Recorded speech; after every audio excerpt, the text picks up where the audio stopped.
Alrighty. Looks like we're streaming. Oh boy, super fun, super cool. So, today I I totally misspelled a word in my title. Beautiful. Fix that now. So today I did some research on Ableton tuning files. And figured out how to make my own tuning file with like the proper labels and stuff like that. So I just like read through the actual documentation, which turns out, you read the documentation, you learn stuff. Who would have thought? Not me, that's for sure. So, yeah, I'm gonna try to, I don't know, try to make something in like 17 EDO or whatever. All the labeling that I wrote. Why is the fucking the title of this still isn't changed? No, it should change. I don't know. I don't know what the deal is. There we go. Okay. Um, yeah, so basically what you do is you take an ASCL file and then you can open this up in like Notepad or something. And then this is like most of this was auto-generated using, Scale Workshop, obviously.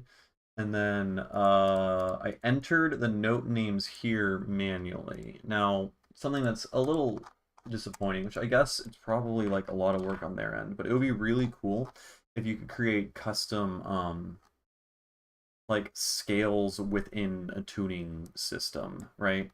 Like for instance, if we don't have, if we don't have tuning or whatever, we can select a scale. You can go C, D, whatever. And so if we're in C major, right?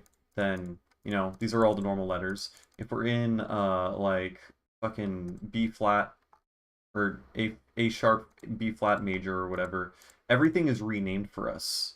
C is now named B sharp, which is like, in like music theory correct, but um it's more musically useful because then you can think about everything in reference to, A being the tonic or your root notes. So like this A is notated here, and then everything else is named differently. And the only way I figured that you can actually do that within different tuning systems is you'd have to make a unique tuning for every single thing and relabel everything, which that's not fun. You could probably make a script for it or something. Honestly, yeah, no, it would actually be pretty trivial to make. I could write like a Python script or something that would create a folder that contains, I guess, each of the different types of scales that you want to play with, and then within each of those scales has its own subfolder, and then within each of those subfolders would be uh every single note that it's assigned to, and it would just be, different versions of that. So if you're going to use D flat as your root or whatever, I would move C, I guess, over here, and then delete this. And then I would also have to relabel everything such that enharmonic equivalence, it goes to the diatonic scale. Assuming we're gonna like follow like Western music theory with like, how the letters and stuff work. Though I wonder how the fuck you would like how would you name it? How would you name the scales? If you're not in a diatonic scale, I guess at that point it doesn't matter. It doesn't really matter that much anyways. But, if I want to write in A minor, then, it would just be cool to, or like A major or whatever, to have everything notated differently. Anyways, so yeah, I know now how to make tuning files that look at least decent, which that's cool. Now the question is, can I make good music with it? Probably not. But we can, here, let me see if I can just get fucking, this guy running and sounding like semi-decent, which I think I can do that.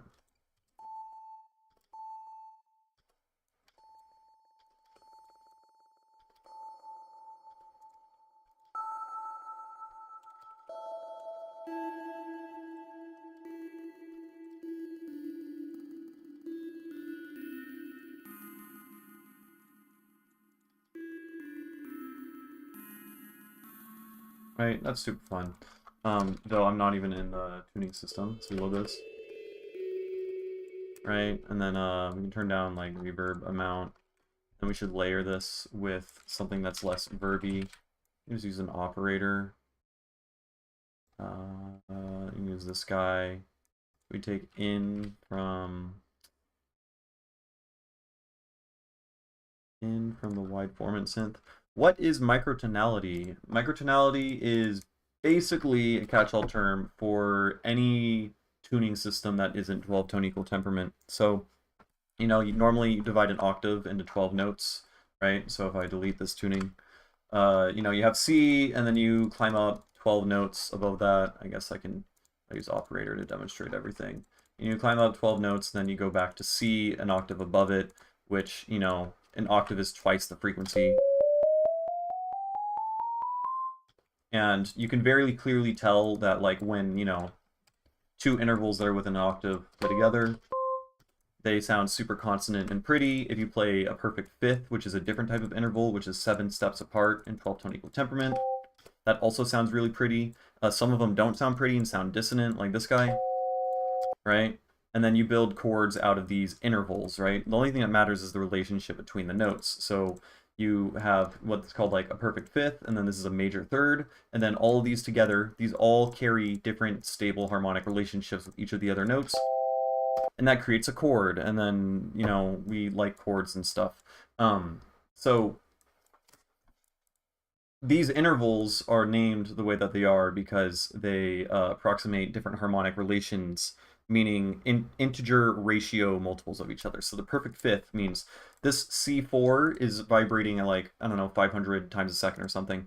G is oscillating at 1.5 times the frequency, or 3/2, which means that they like make a polyrhythm with each other if you play them like next to each other, right? So if you take I guess what we can pop out. Yeah, this guy. Hold on. I need my fucking oscilloscope. Why isn't this? Shut up. Why aren't you?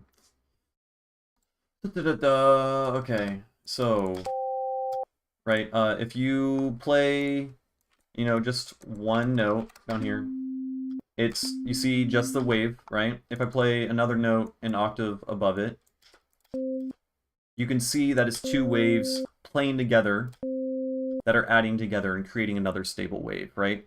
And the fact that that wave is stable is what makes it sound like consonant. If it's a little bit unstable, you're going to see that this is like buzzing, it's shifting. This is because this is a little bit less than 2 times the frequency, meaning they don't overlap in time perfectly. So when you look at this oscilloscope,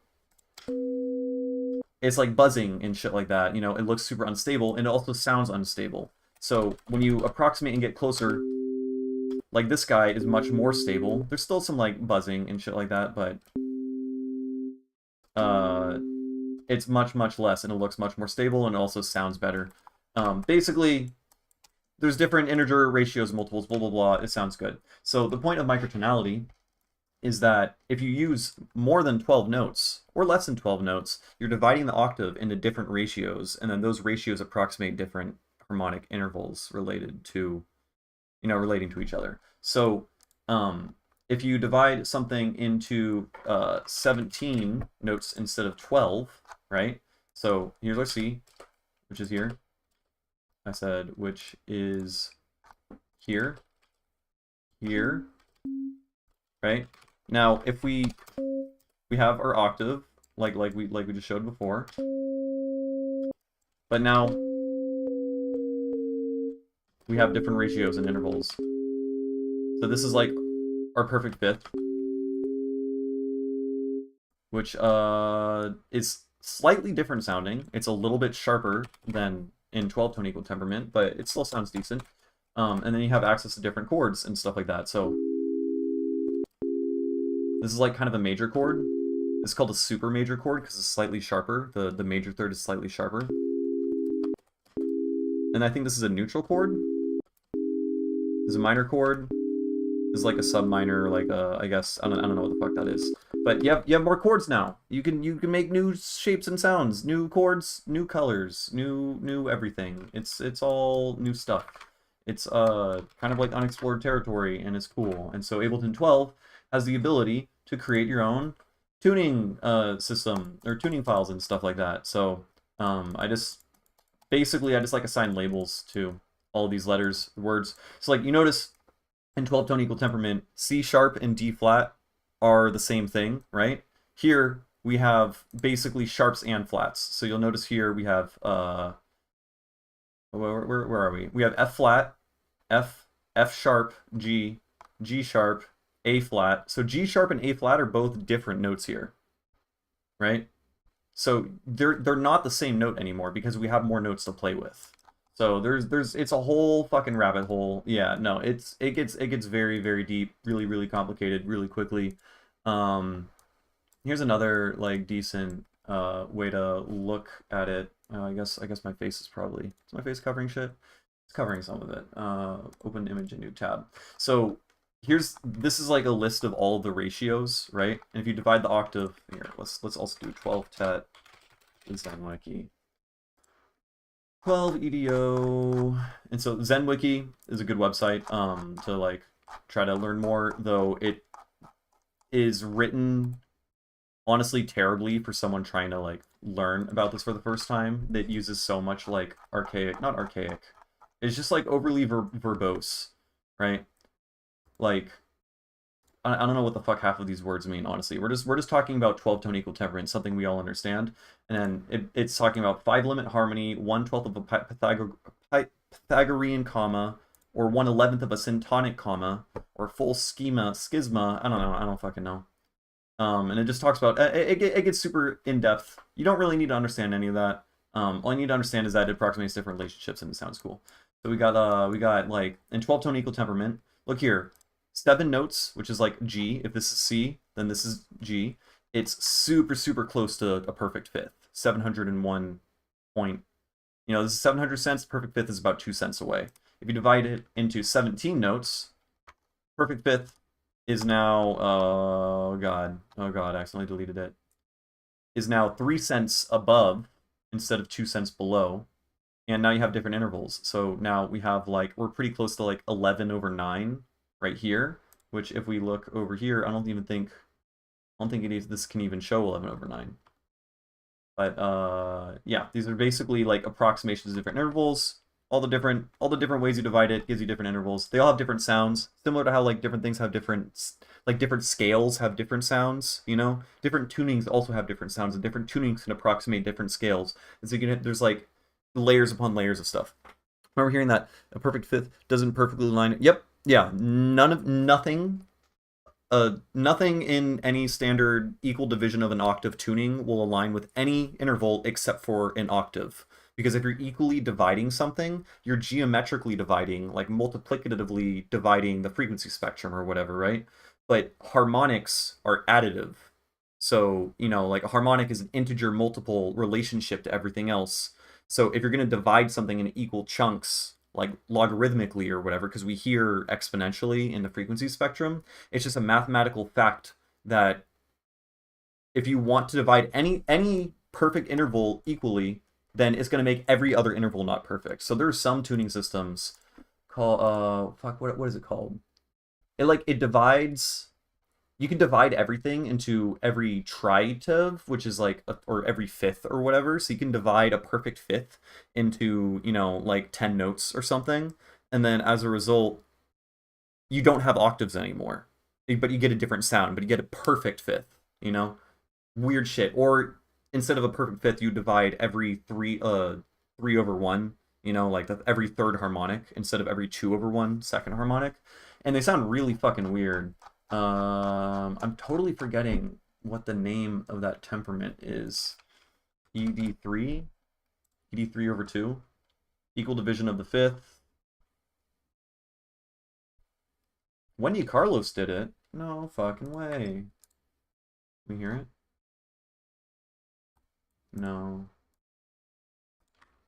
No. Yeah, I know who Wendy Carlos is.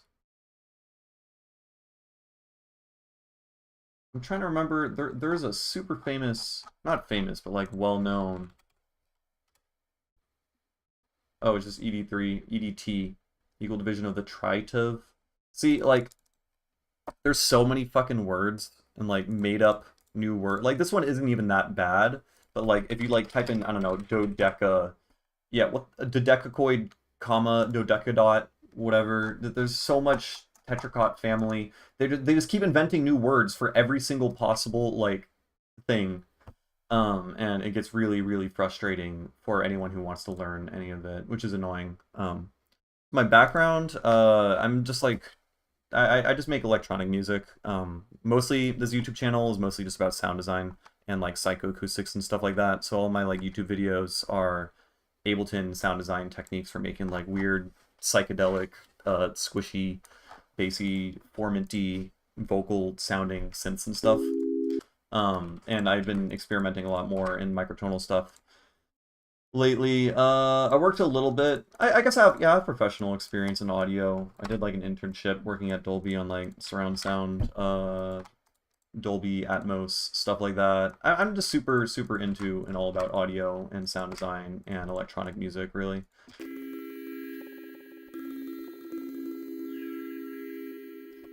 Now, what am I gonna? I want this guy to sound a little bit different. Oh, outside of music, yeah. I studied math in my bachelor's, and then I also I also minored in electronic music for a few years and took all the classes I wanted to take. And then right now I'm getting my master's in computer science.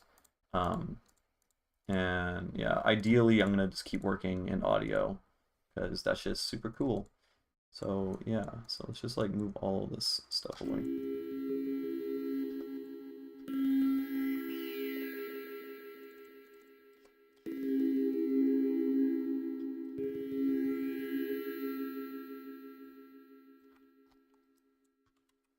Oh, I should also need a map. Yeah, FM.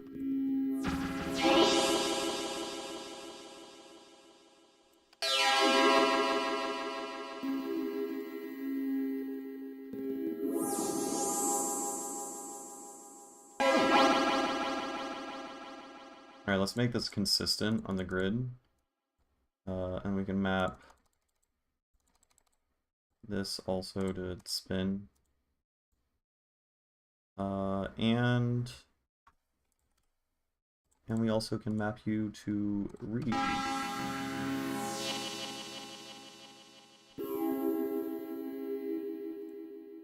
Anyways, so yeah, so I provided everything. I tried to figure out what the tuning should be. I think everything just needs to be set to A440, even when you're in different tuning systems. So like now my C isn't gonna be C, right? So if we use like a tuner for the 12-tone thing, it's super off wherever C is. So I guess like making this music DJ friendly is kind of impossible, but like fuck it, DJs don't need to mix this song, so whatever. So I guess we should try to figure out like a scale, right? So I guess easiest way to do that is if I want to approximate a minor scale, right? I can press A and then B and then C, right? Because I have it all labeled. Though honestly, I'm not sure if these labels are like accurate or good. So I didn't look into it too much. But on I guess this is A, right? So this is my minor scale. Oh, that sounded cool.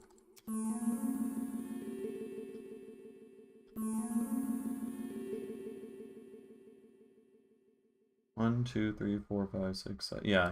This is it. Okay. And then let's also map you to U. You take in from that. Right? Which, like, it sounds kind of spooky and weird, but it's not quite the minor scale. I feel like this needs to be higher.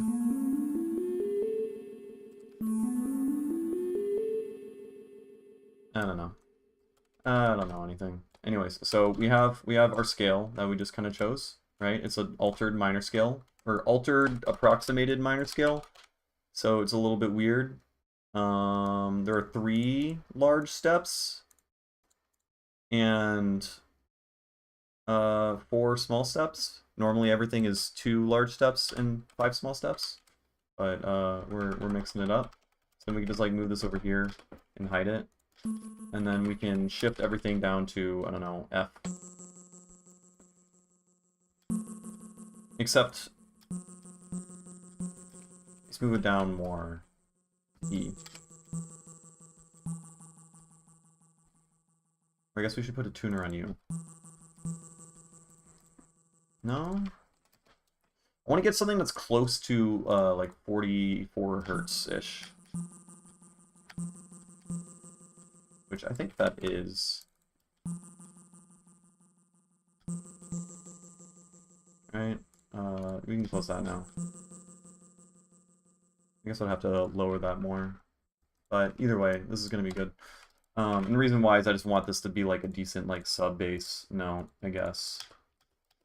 So I guess we should just try to like make a chord now, which that's intimidating, but... And then also I'm just going to extend this guy here to indicate this is my octave. This is where the like tonal center is.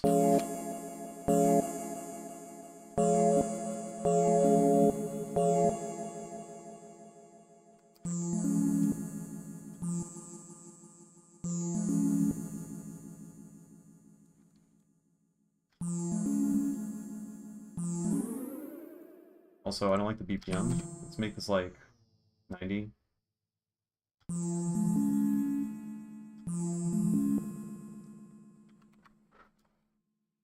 And then we can just fold everything.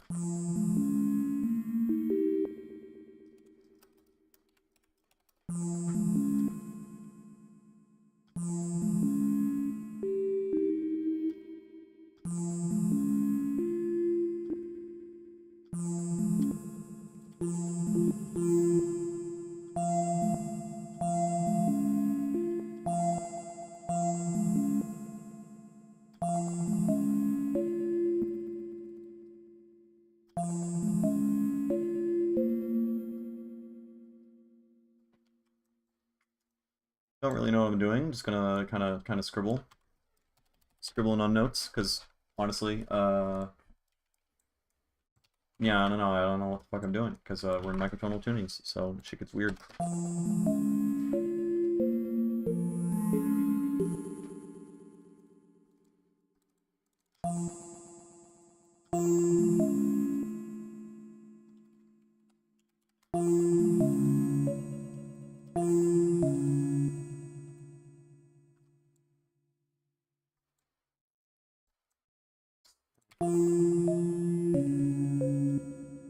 Then let's lower this more.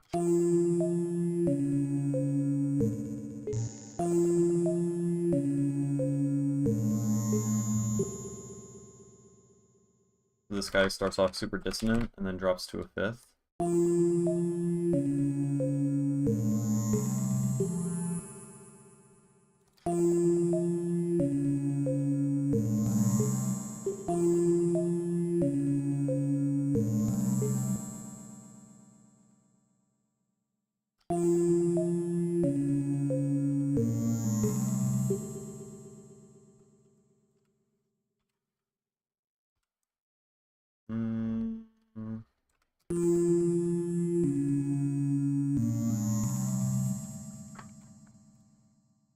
Make everything verby, because that makes everything sound better.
Sounds fucking spooky. I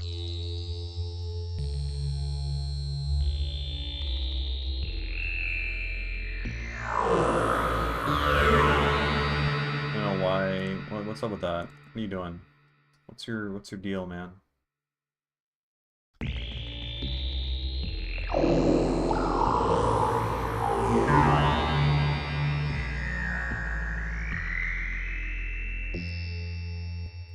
Okay, it sounds terrifying. How do I turn that into a song? I don't fucking know.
Sounds fucking stupid.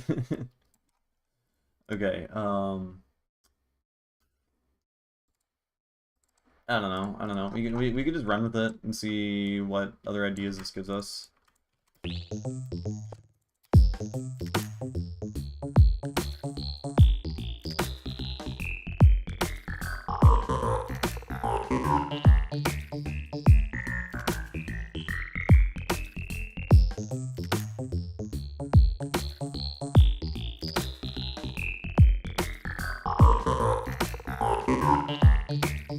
Where the fuck is the delay coming from? That's my question. I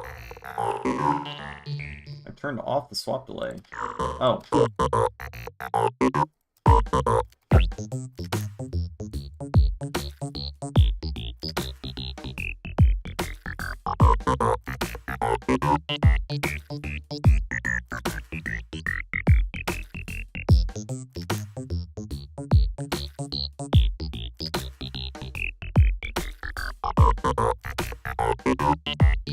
It sounds fucking stupid. It's all really dumb. Let's just keep messing around. I hate it.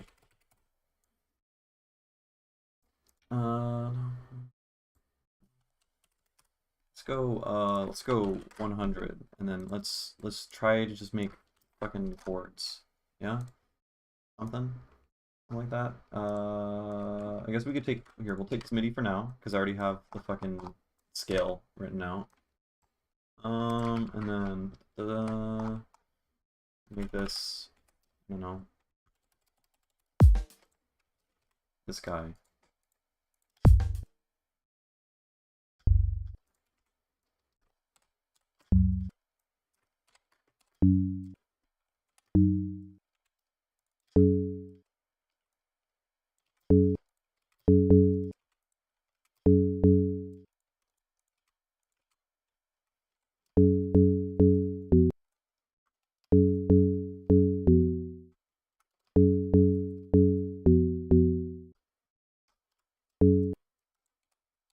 How does what's like the pattern in like elevator music, like bossa nova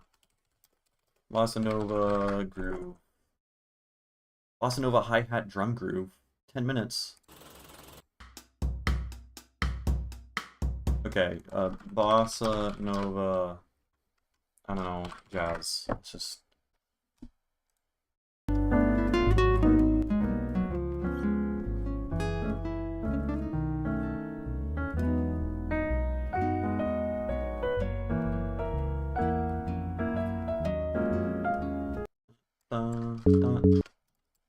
Way slower.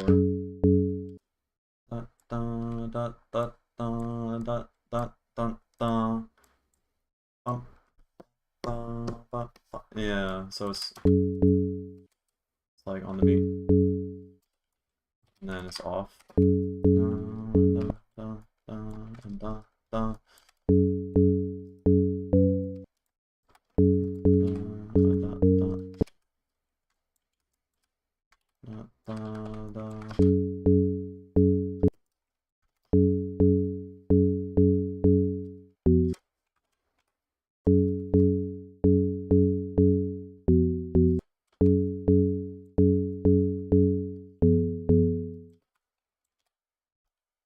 Bam, Bossa Nova right there.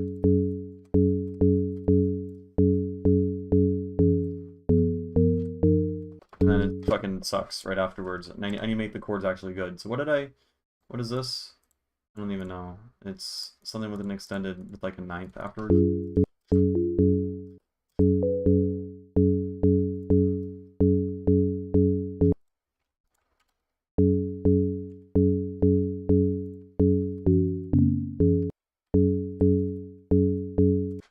Boom, boom, boom, boom, boom, boom, boom. And it's also got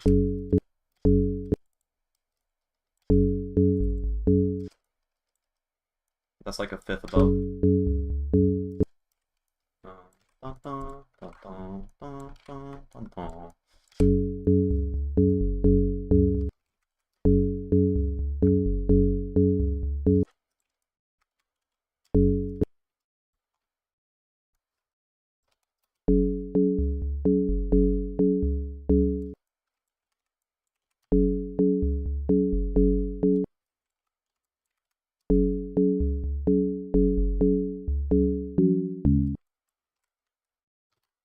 Cool. Do that.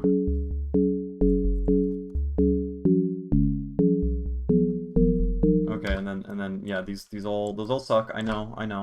Get off my back.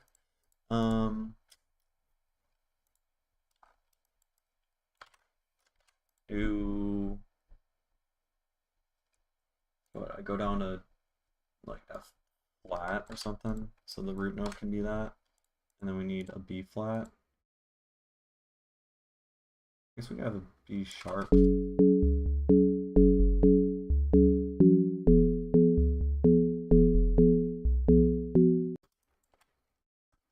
Right, and so this is, yeah, this B flat. Then we got that guy. So that all makes sense.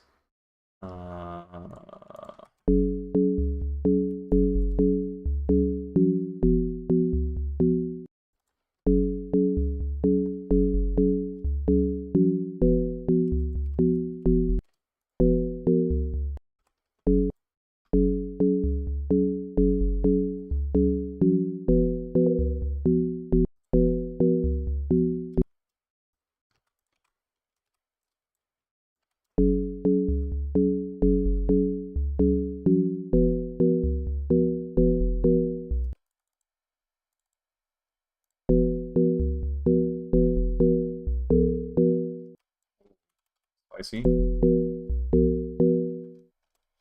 Okay. Okay.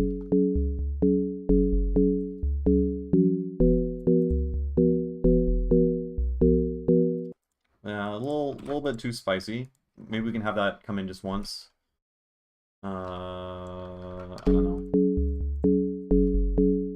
What's the name of the fucking thing where you like grind a stick against a turtle? You know, not a turtle, like the frog, the wooden frog. You like rub a fucking stick against his back and then it croaks. It's like it's an instrument, you know? It's in fucking wooden frog instrument. All right, I could just use Google. Incredible. What is it called? A gyro. Oh, oh, oh. These are not. That's not what I was expecting. That's the more closer.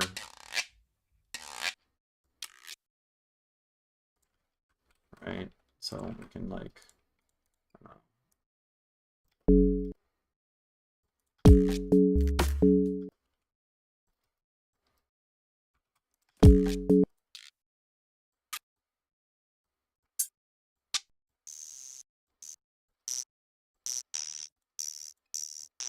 I gotta have I gotta have better samples than that.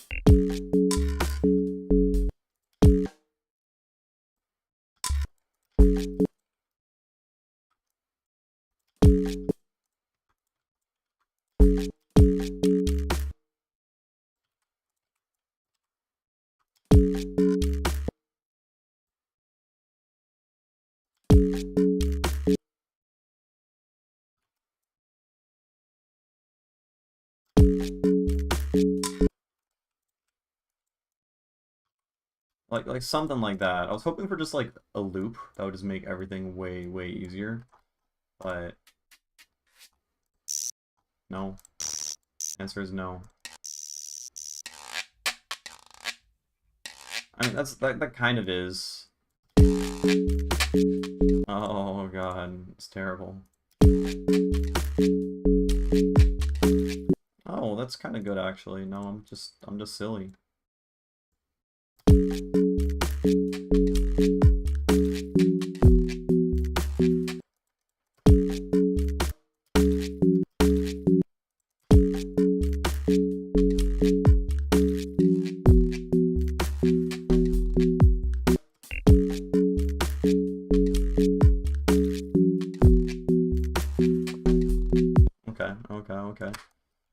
Okay. This is something. Then we need better percussion. Open hats? I don't know. Open hat.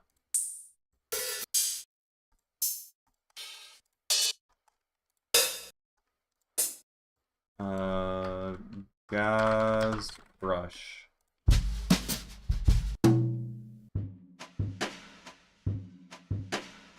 There's too much other shit, but maybe it works.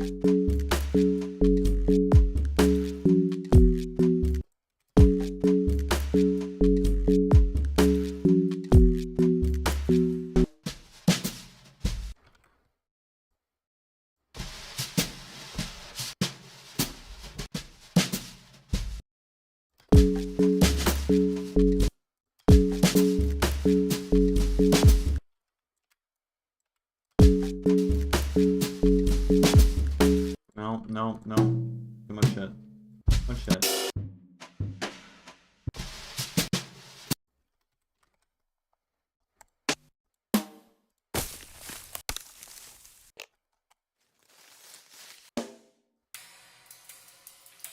Oh, that's pretty good. Ooh. That's cool.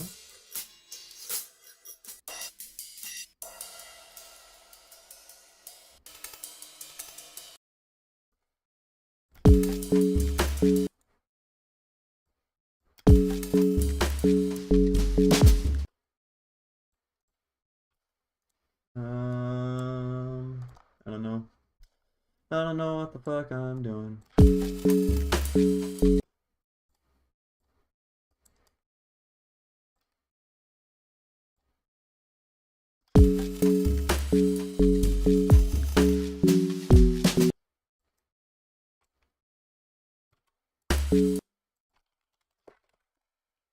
Auto filter on it, and then this guy, well, I don't know.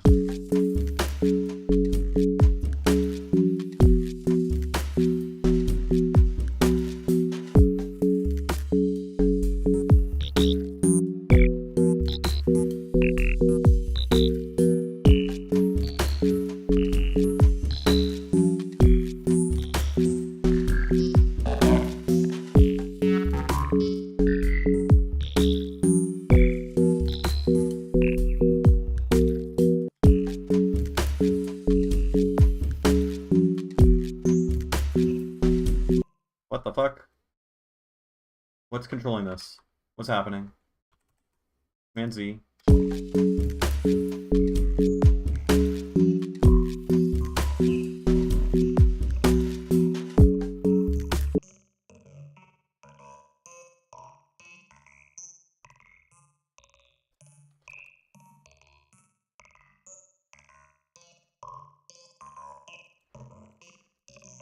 I don't know why this is so quiet.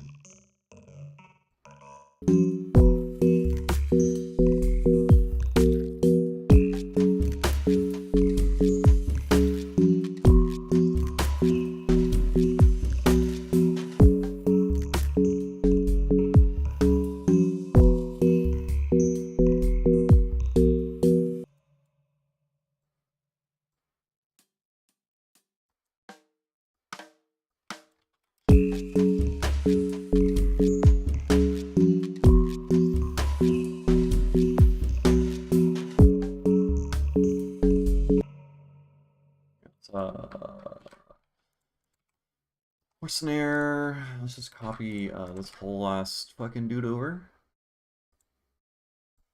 I really like the snare.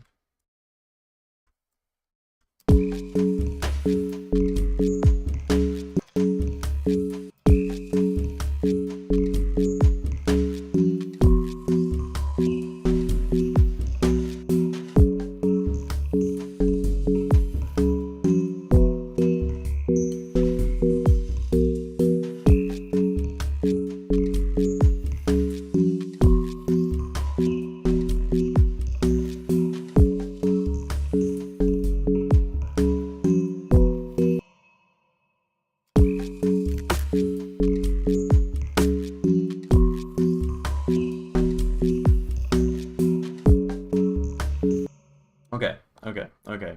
Now we need this to be more alien sounding instead of just... What can we do? What can we do? I mean, we can start fucking spellbooking all of it. Create let's create a little spellbook format filter. Wait, don't I have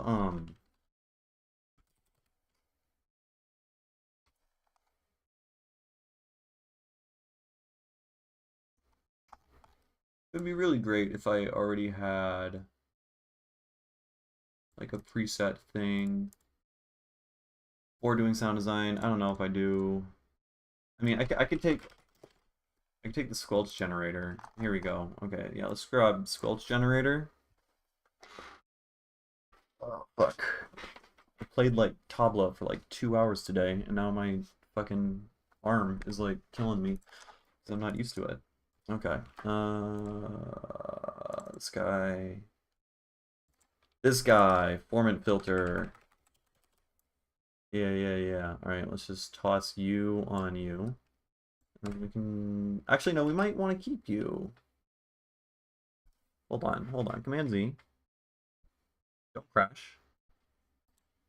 It's crashing. Okay, we're fine. Everything's fine. Command Z. I just want. Okay, whatever. We'll just drag this back in. Okay.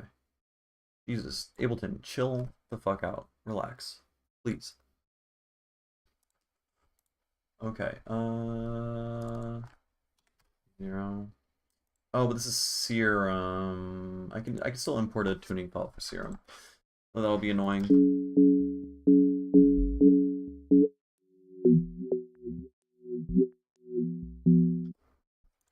Okay, now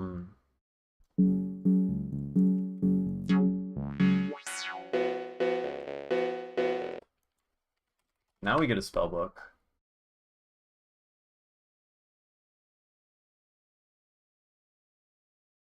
And then now this guy controls all this shit.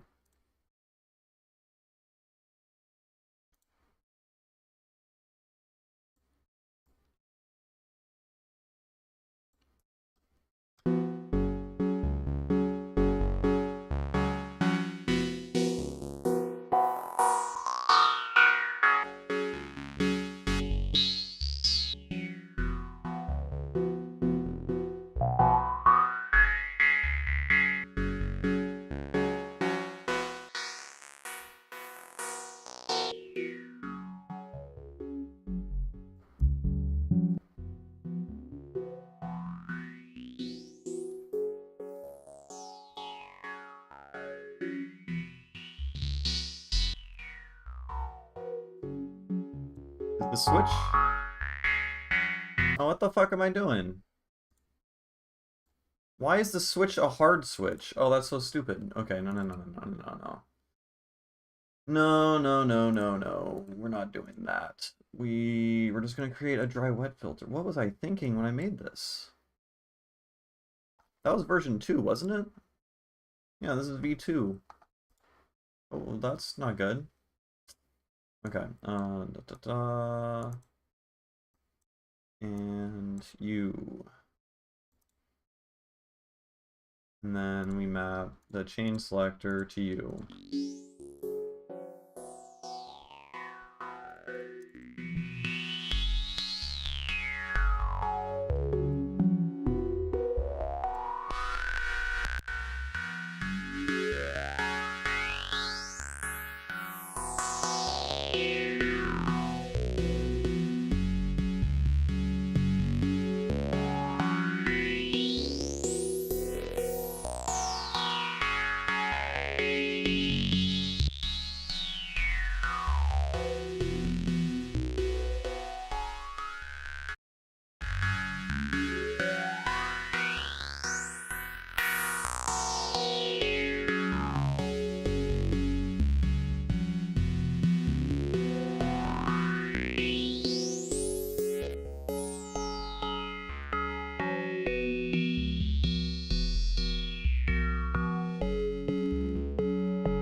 Yeah, maybe not no folding. Sorry.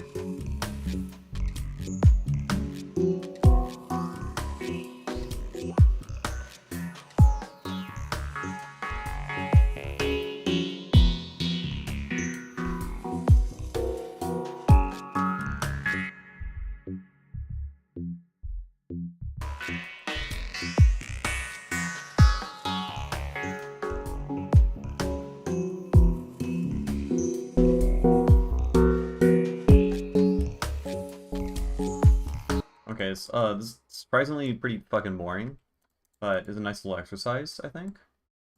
Now, how do we make this better?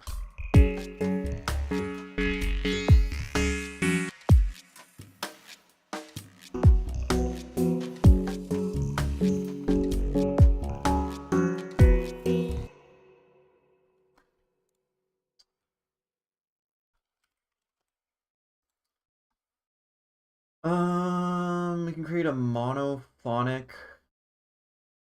I don't know, something monophonic with pitch bending on it. How to do that again? One voice, and then we need to turn on glide. Yeah. Then we turn off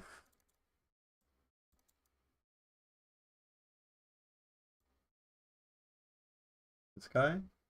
Yeah. And then we just go control this guy. And then we can just fucking, I don't know, copy this, paste it over, fold.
I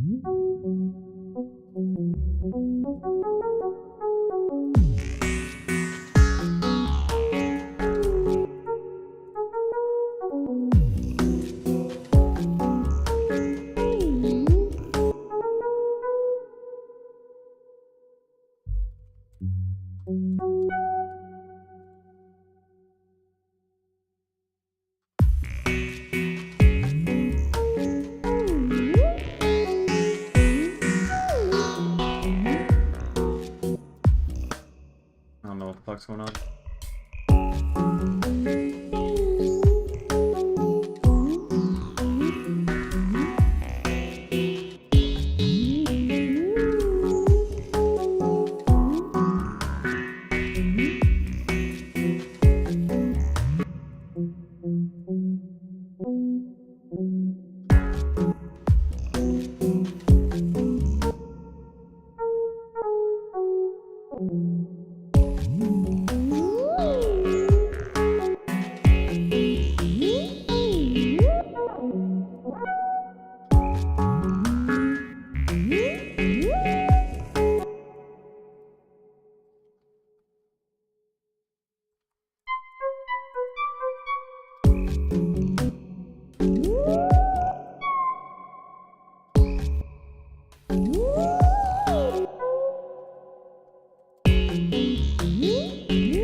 Okay, yeah, this is really fucking boring.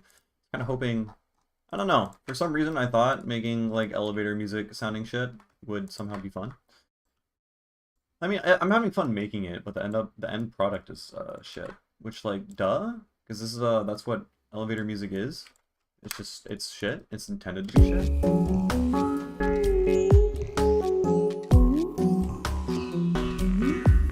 No, that's obviously not very serious. I just don't know what I'm doing. Um,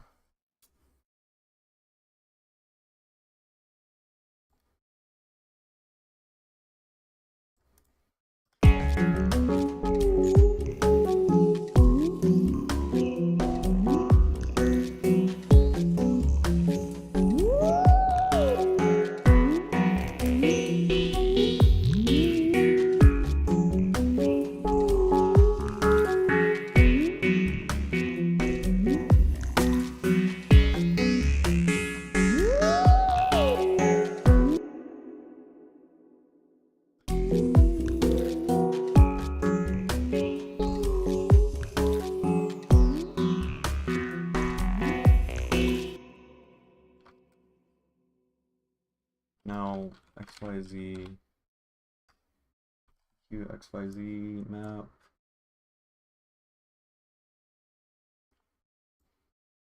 Okay, delete all that. Hit this over. Get rid of that.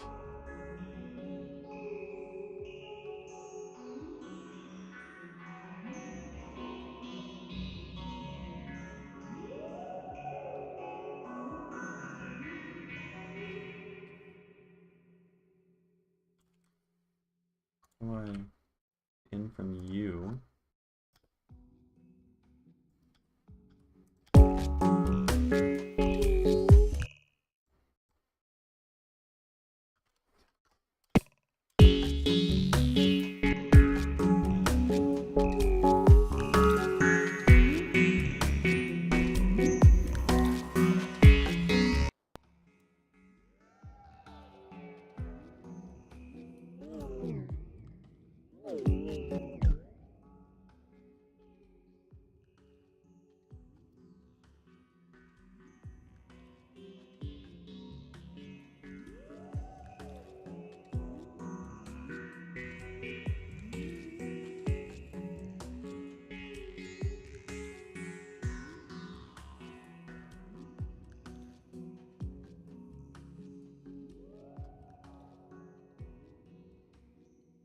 That's kind of cool.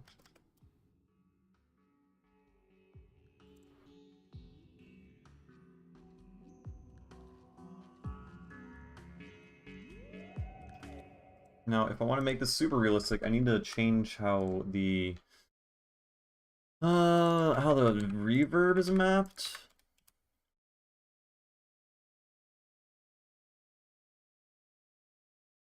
That's not gonna work.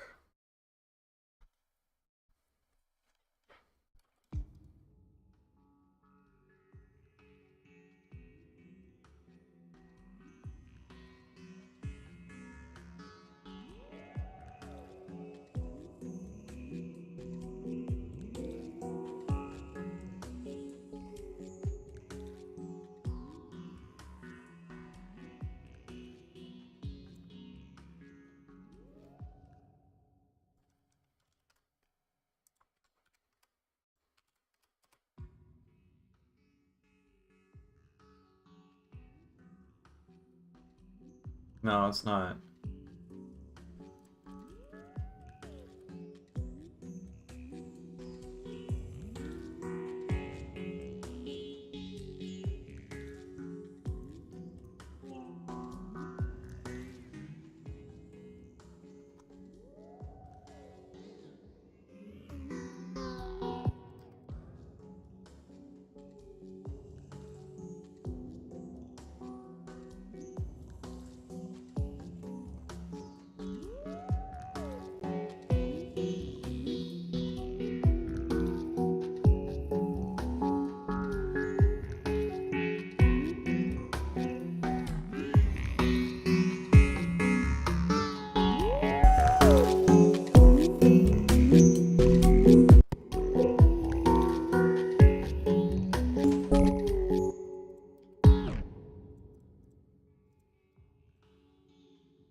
Have it like a little bit.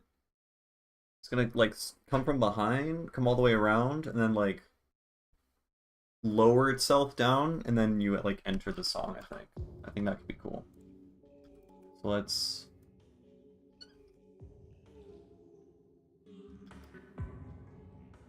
Yeah. It's gonna be like that, and then it's gonna come in the front.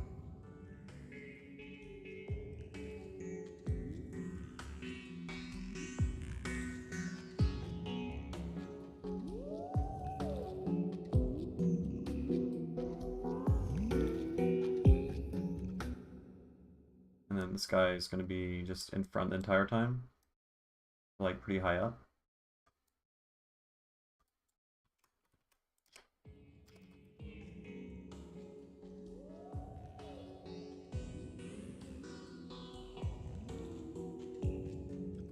Why does the, oh no.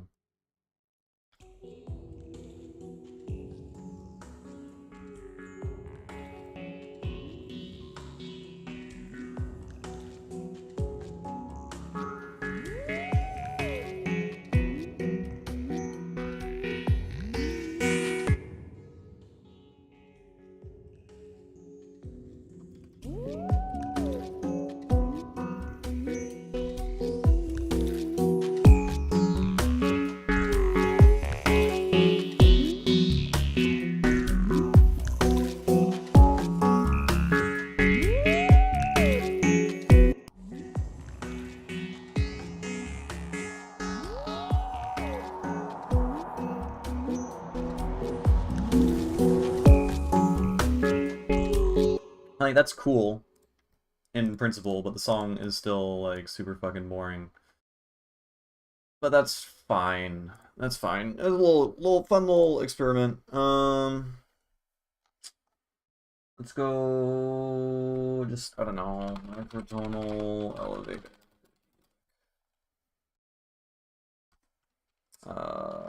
08, 22, 20, 24, no. 24, oh, no. 24, 08, 24, 22. Okay, that's fine. All right, let's open something else. Let's work on, I know what I need to work on. You know what? Let's do this guy. Let's do this guy one more time. Let me revisit the mix on it, and I'm gonna get water in the meantime. Be right back.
Alrighty, and it's still loading. Super cool. Super cool.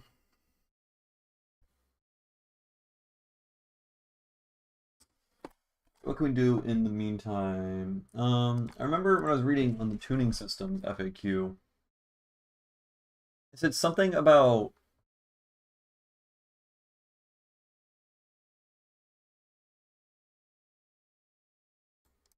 you can have MIDI get auto retuned by Ableton. What is the MIDI notes when I load or remove a tuning system? Tuning system will live set its deleted or changed existing MIDI notes won't produce the same pitch. When option menu setting retune set on loading tuning systems is enabled. Now I couldn't find that earlier.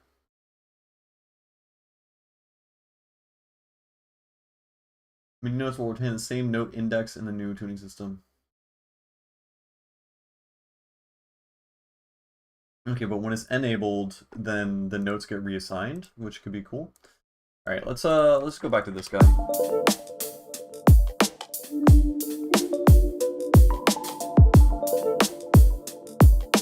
I'm not crazy about this intro. I think there needs to be just like a lot more going on in general. It's just drums and a melody.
Damn, I really want these open. I want these offbeat chords to really like punch through every time they're first introduced.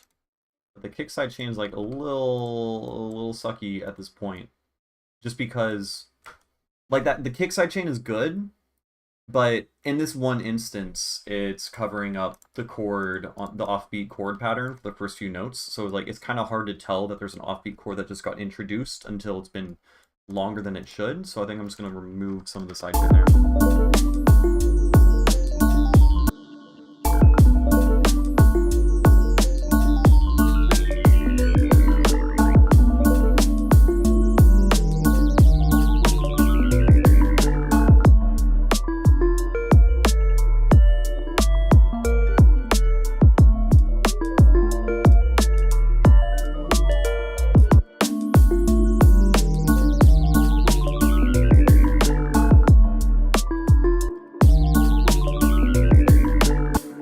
Right there, it happens again.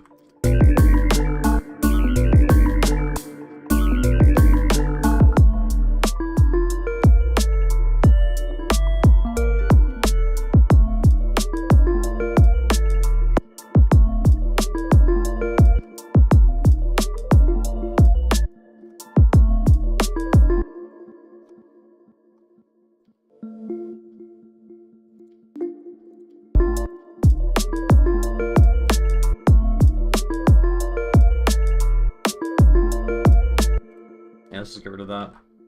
It's not helping.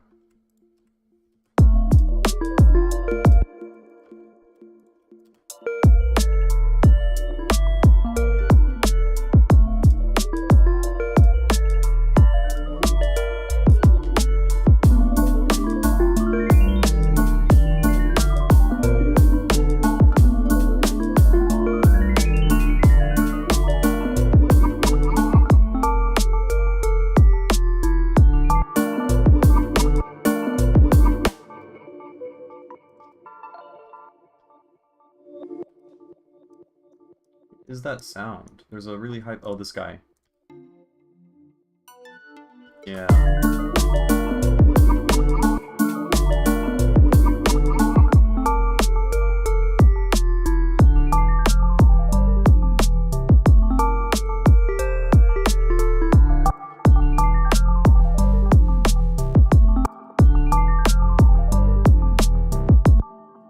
I want a little bit of crunch there. I want this little bass line to be just a little crunchier, you know?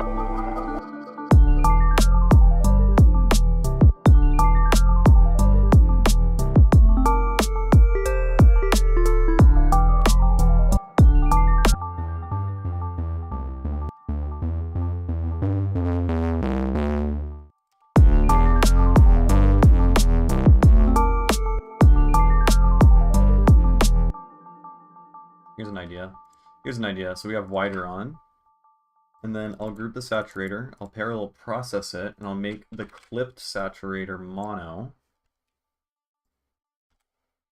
and then obviously lower this amount.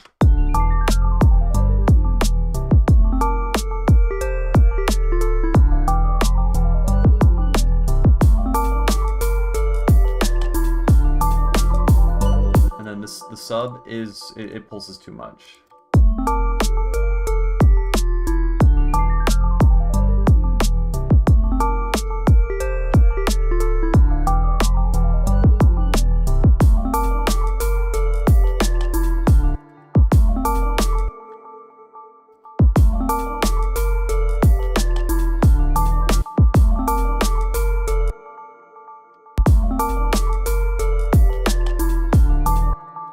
Something about that particular note just feels like off.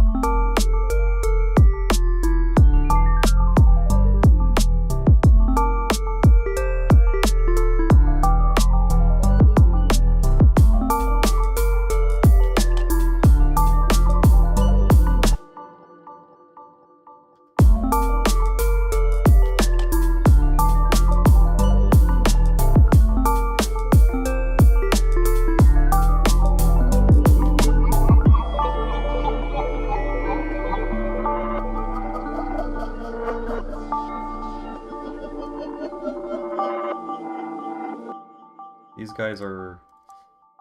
I want them to be less loud and more reverb. Wait, can I make them...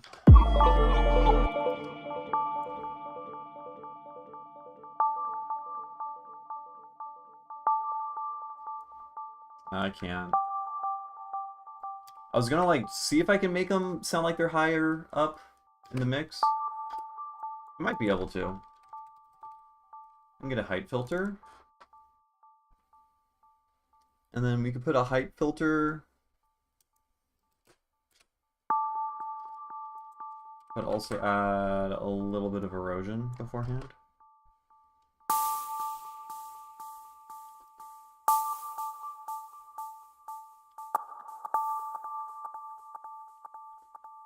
Except, I guess the delays make it sound kind of shit.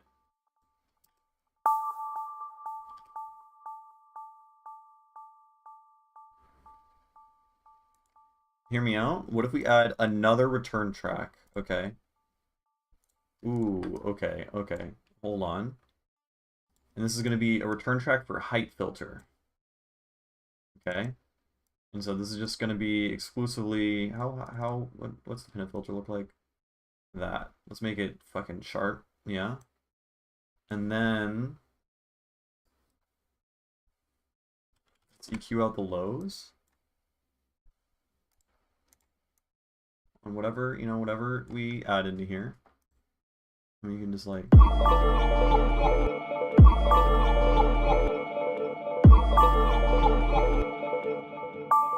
Why does it go to the left? Oh, there's a fucking autofilter.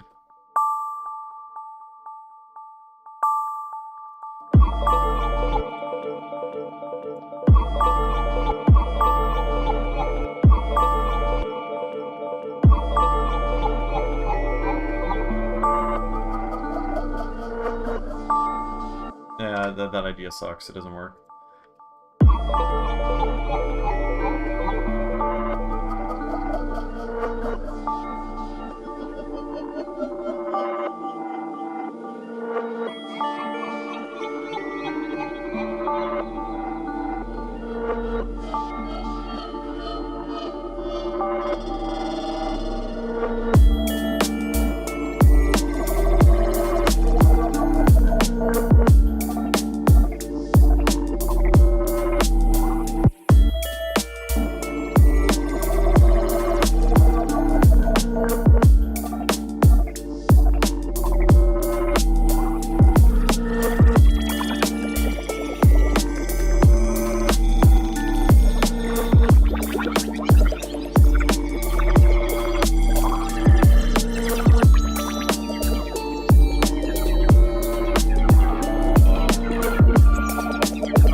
This guy, this fucking dude with his weird.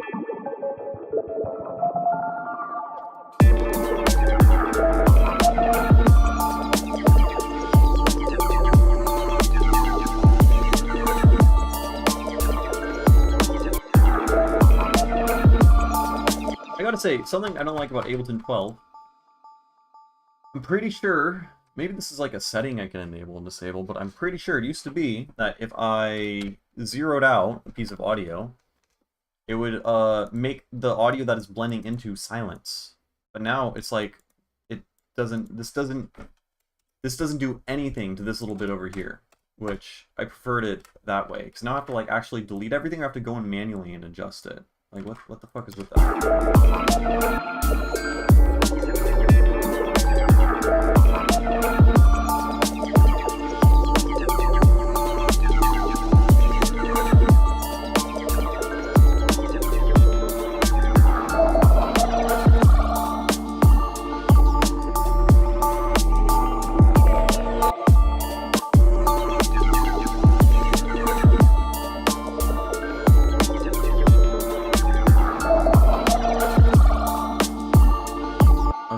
Enough of that song. I mean, it's getting there. It is getting there. The mix sounds pretty good. We're slowly getting there. Just got to chip away at it every single day, I think, and then we'll get there. Like, I'm pretty happy with it. I think there's just certain flaws with the songwriting in terms of how good it'll sound, like mix-wise, that are limiting in how good I can make the mix sound, you know? Just based on like the sound design and all the sounds that are playing at the same time. I feel like those are like the biggest flaws for that song that's preventing me from making it better, or at least it'll just be a lot more difficult to make better, particularly the last section. But I don't know, it's getting there. We're getting close. I think something I need to do more is more like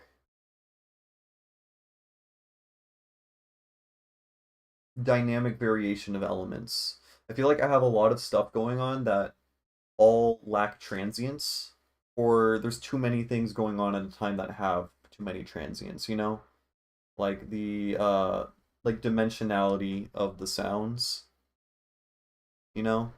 Like there's a bunch of like really soft kind of pad sounding sound design, regardless of like the frequencies, what like the frequency content of what's being played. If it's all being played at the same time and it all kind of has the same envelope, I suppose, then that makes them all blend together more in the mix, which can be not good if you want them to be more distinct, you know, and more.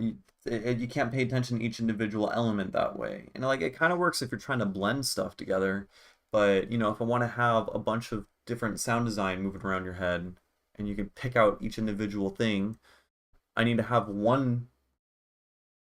some of the sounds, you know, lack transient or something, and then some of the sounds have a harsher transient, or at least maybe like the frequency content of the transient matters more. I don't know. I think that's something I need to focus on. Okay, let's I haven't listened to this song in a while. Here, I'm gonna listen on the big speakers, but I think I need to work on the drums more. I'm really not. Like, the drums are fine, I guess, but I don't know. I don't know. They sound weird. And then the last section needs a lot of work.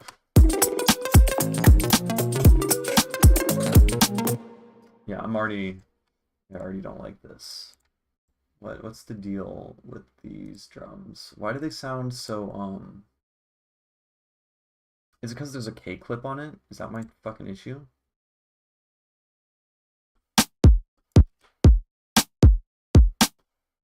Was I just clipping it too fucking hard? Did I do the thing? I'm stupid. I've spent so much time talking shit about the clip to zero technique. And then, well, I guess maybe I could still clip it a little bit. And then I tried it out in this one song, and then yeah, that's the reason why this shit sucks.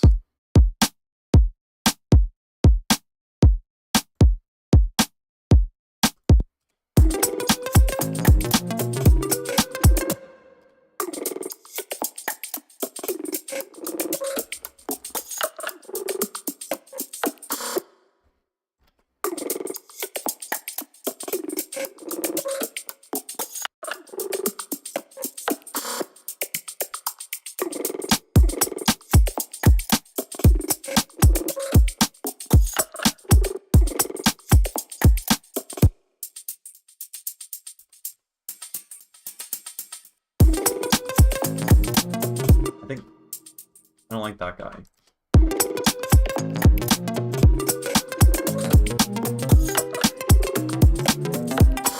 I like the energy that it brings in, but I don't like the sound of it. The sonic quality. It doesn't sound good. It doesn't sound clean. What were you?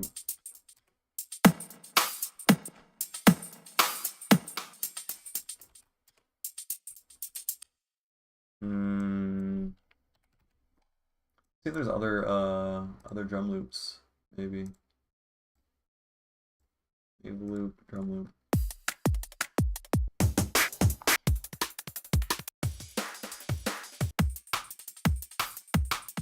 Yeah, that's what the source is.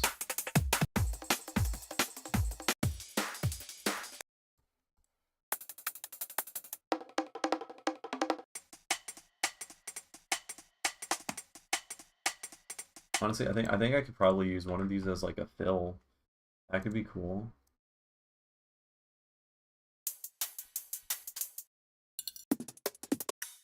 Wait, no, I got rid of it.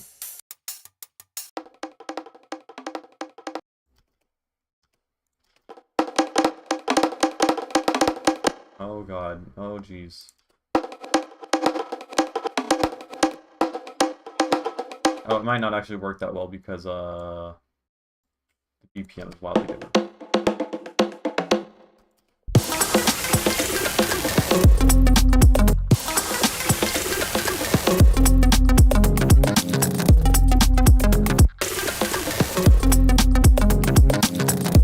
I kind of like that. I kind of like that. It's just like a little extra fill thing. All right, how can we make this better?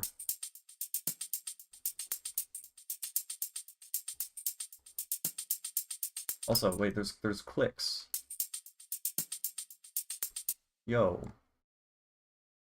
That's not cool. Why are there clicks, man?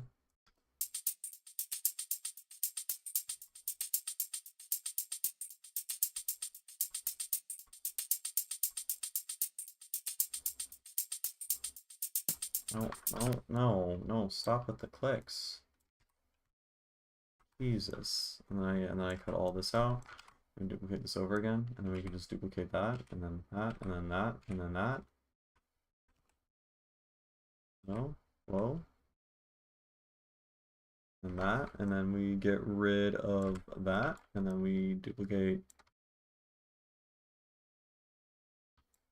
Oh, I don't know.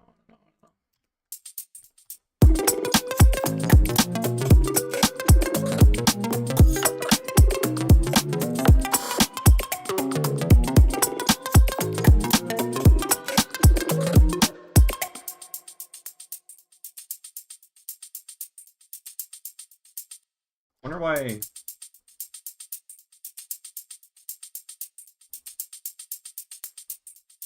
Yeah, what's with the clicks, man?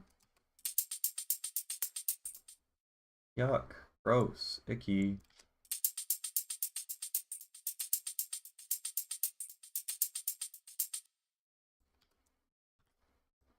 Oh well. All right. Let's just. I'm just.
think.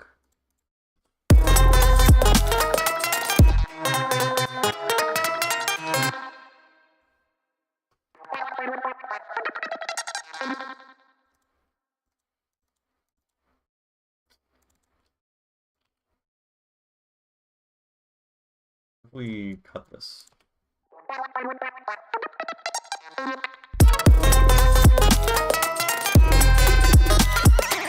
What's up, Mr. Guy?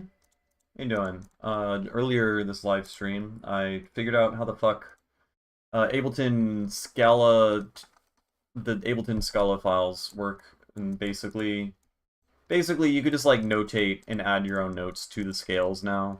So you can make your own scale and then you can label them for whatever you want. So you can like give them like diatonic, classical, like normal notation or whatever. So like I made one for 17 EDO.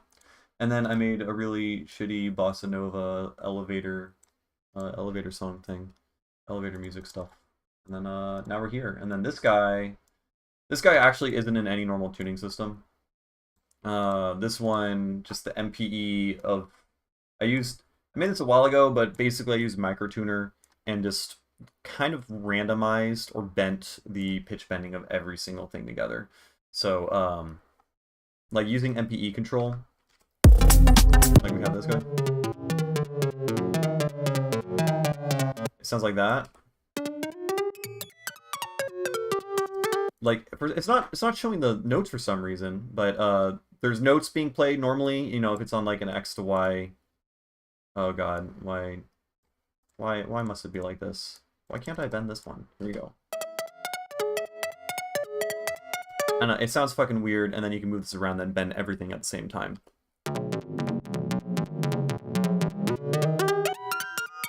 So like every single note above whatever this is, I guess because like in the middle is C, a C3, everything above this is going to get bent a little bit sharper. Everything below is a little bit whatever. And you can use this to like pitch bend everything at the same time in really weird, wacky ways. Just right, so you open the microtuner in Max and text edit it.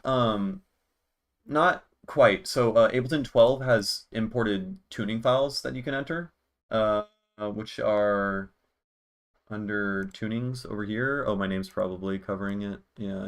Let's move that. Let's move that. There's wait. Oh God. There's tunings, and then there's a bunch of different tuning files. You load it, and then it automatically changes the name of every single note. So like I just double clicked on 17 EDO, and then now we have C flat, B sharp, B flat, A, etc. It's all in 17 notes or whatever.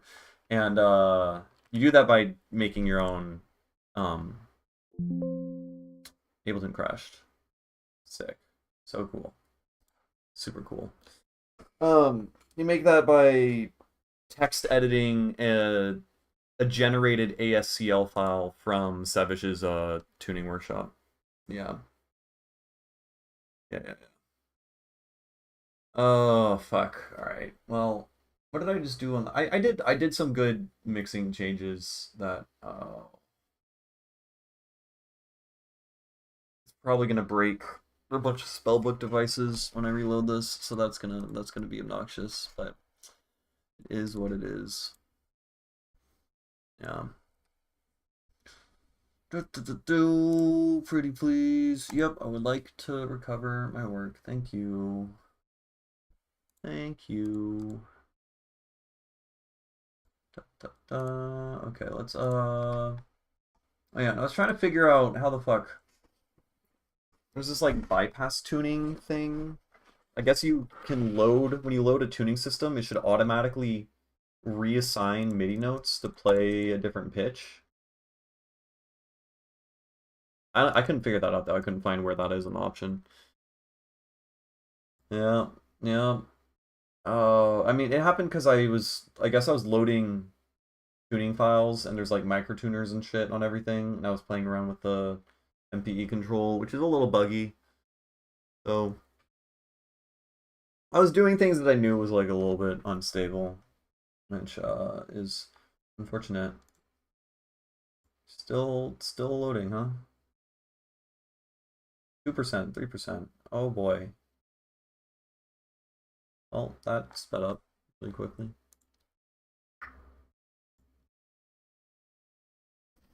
Okay, let's see what broke. Fucking everything probably broke. Uh-huh.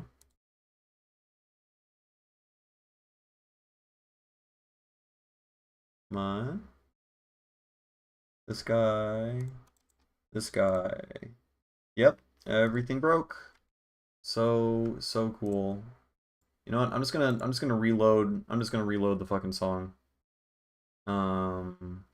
No, don't save changes. I'm just gonna reload it, and I know what I need to do. I just need to remove the clipper. I need to turn down the hats. I need to cue them. Yeah. I'm gonna get some water. I will be back. Yeah.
Right. We are back. Hello, Kevin. Oh, Kevin was here a while ago. They're probably gone by this point. Yeah, I'm sure they're gone now. Okay. Right. I need to remove the fucking clipper. I need to not. Why did I... What? You can delete this track, honestly, because it's not doing anything. Let's delete the clipper.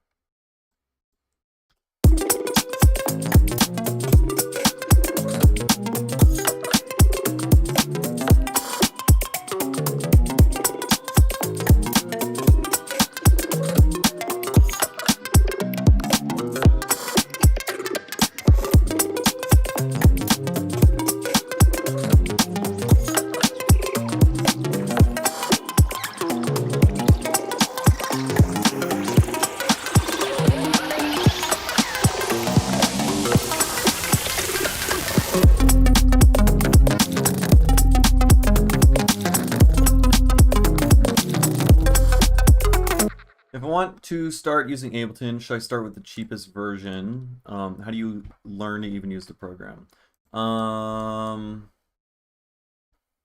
When I first started, I pirated Ableton, and I eventually bought it. I recommend definitely buying it eventually. If you've never produced music before, I think you should pirate Ableton, honestly, to even see if you like doing it, because I know way too many people who started, try it for like 2 months, and then give up and never touch it again. Otherwise, you know, pay for it. You're gonna pay for it eventually because it's a pain in the ass to pirate stuff. It's not fun in the long run, you know. But I would not start with the cheapest version. I don't know. I've only ever used the full versions, honestly. But I think you need the full version to use Max for Live devices, which are pretty good. Highly recommend them because then you have like infinite potential with you know, all sorts of devices that other people make.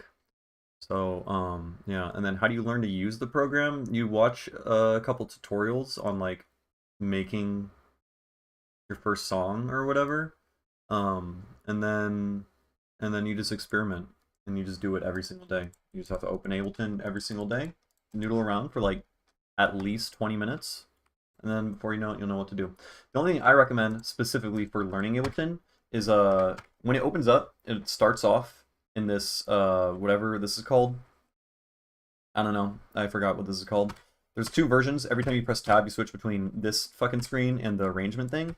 Fuck this one. Don't use this. It's pointless. And there's like way too many tutorials that go through Ableton and explain in way too much detail how to use this, like, I think it's called session view or whatever, which is like for like making live music or like creating loops. It's kind of like an abstract process to create songs, whereas on the timeline it makes much more sense. And way too many people that I've shown or taught how to use Ableton, they watch some tutorial that teaches them how to use this, and then they get lost and confused. They don't understand what the fuck's going on, when it's much more intuitive to just work only within this thing. You want to produce? You have no music knowledge? Yeah, just, I don't know. I would just dive in. I would get the full version, either pirate it or pay for it if you can afford it. There is something to be said that, you know, if you pay for something, then you're more likely to, you know, stick with it. But again, I know way too many people that just gave up really, really quickly because they like the idea of being a musician, but when it comes to actually doing it, they didn't like it as much, which you never know. Sometimes that's the case, you know. But yeah, just watch a bunch of tutorials on the basics. What do different effects, how do different effects work, and then mess around. Really, all you need to know is how to create MIDI clips and draw notes in a thing, and how to place samples around, and then you can already start making stuff, you know? And the whole process is fun. Like, it could be... It's frustrating learning, you know, like, what are the fucking shortcuts on your keyboard to begin making a thing, but once you know how to make anything, then it's fun because it's just constant growth, you know? Even though your first beat is gonna suck ass, like, it's gonna still be... Every beat you make after that is going to be more fun because you're learning more and getting better at it and stuff like that. So, yeah. And then expect to suck for like at least like a year. It depends on how many hours you have to put into it, but yeah. And you have to put a lot of hours into it every single day. Yeah. All right, let's go over here.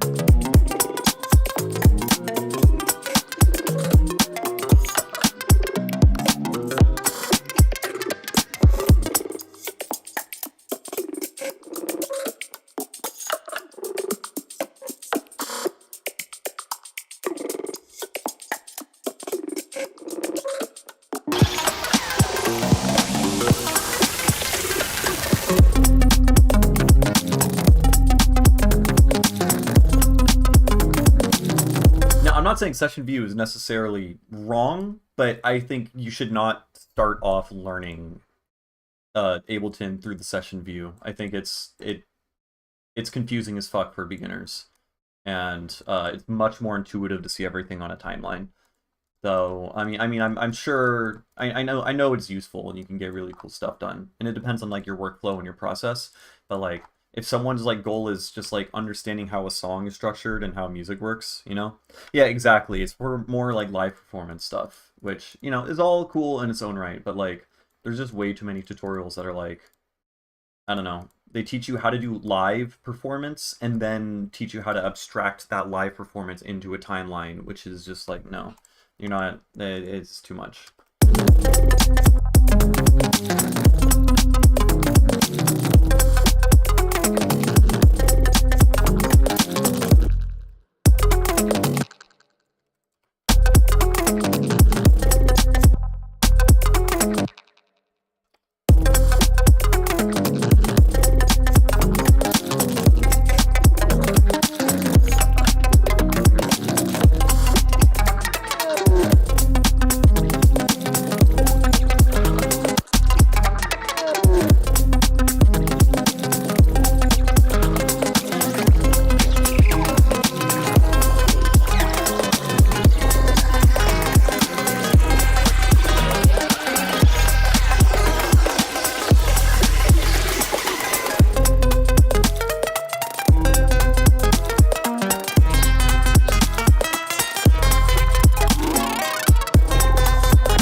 Oh, I hate it here. I hate it here.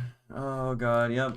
I was muted. I don't know what you missed. I said I appreciate you usually have good suggestions, so don't worry about babbling.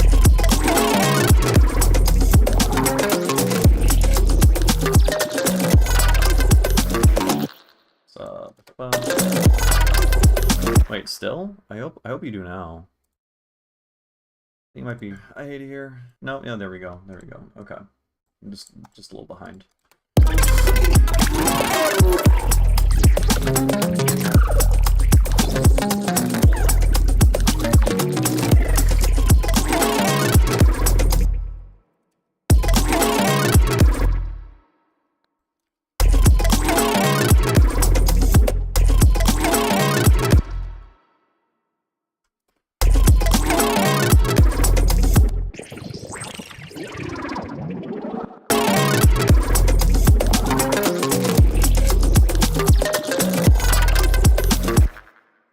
Wait, still? Are you up? Oh, geez. Are you up? No, this should be fine. I think you're just behind on the VOD. Oh, no, I'm not talking right now.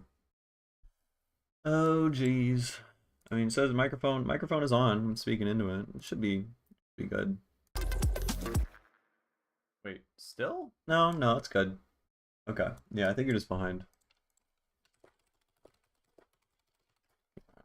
Oh god.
Oh, fuck.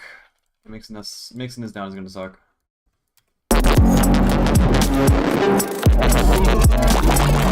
Yeah, no, you're good.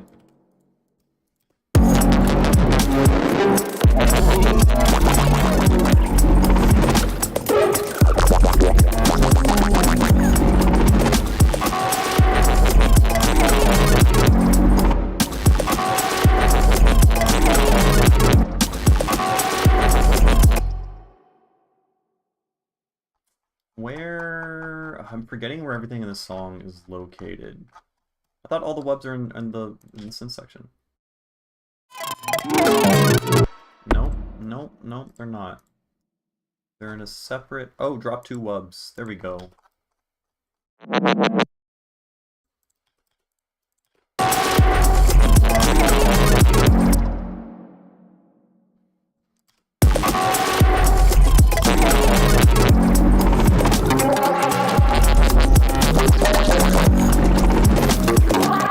Right, there's a lot of the like individual, I don't know. The song is really weird because a lot of the web sounds are just like resampled and repitched synths, so like the fidelity is really low. Like it used to be that. Like that it sounds like shit, you know. Like it's pitched down super low. So I have to like layer it with shit. There's like a lot. Oh no, don't randomize. Don't randomize anything. Jeez.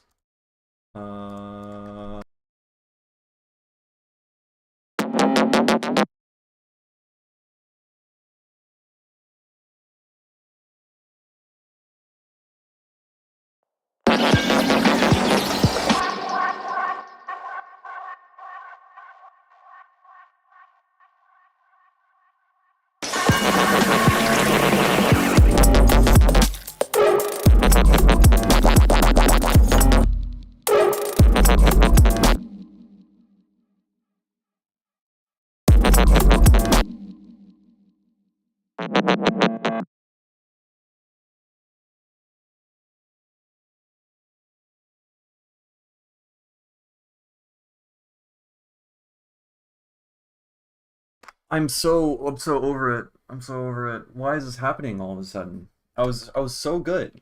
I've been so good being a streamer, not muting myself. You know, I thought that was I was done with that. I thought it was all behind me. And then here I am, muting myself left and right, forwards and backwards, over and under. Over the bridge and through the woods. Past the river, around the bend. Look through the hay, find the needle. It's terrible. Okay, so I was just saying, I said hi, and also I'm stoked that you are playing at Infrasound. Because that festival is fucking hype, even though I've never been there, but I have a lot of friends who like swear by it. Oh, hate to hear. Okay, let's how did I do the fuck?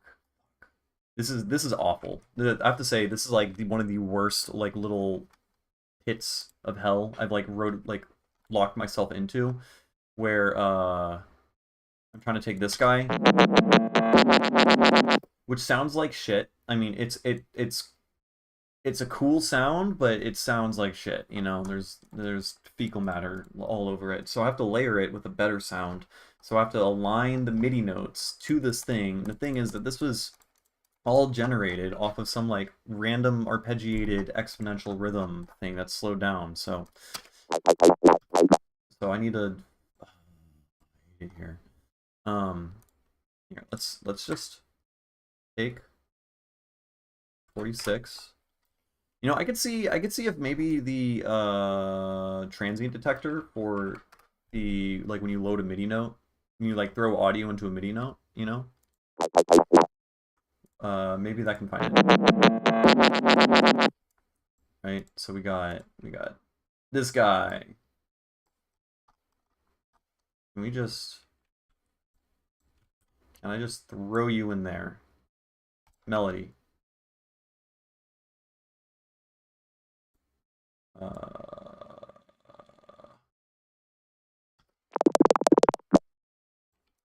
Maybe. I think that kind of worked. Put you next to you. I didn't mean to do that twice. Wait, I already did this before? I don't know. I'm so confused. I'm confusing myself. Okay. Yeah, that's actually pretty good. Yeah, yep, it did the thing. Okay. So, now we just need this to layer and sound decent, which is also going to be a nightmare.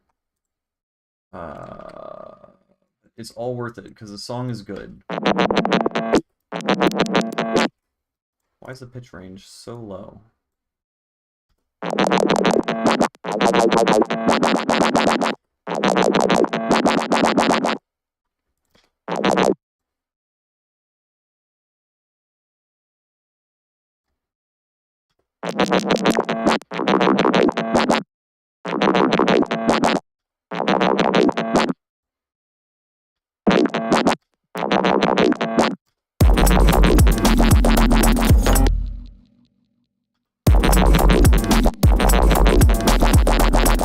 Okay, that's better.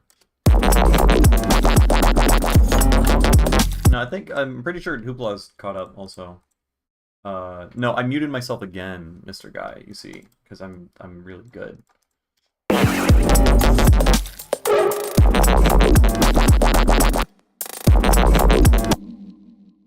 Now let's get rid of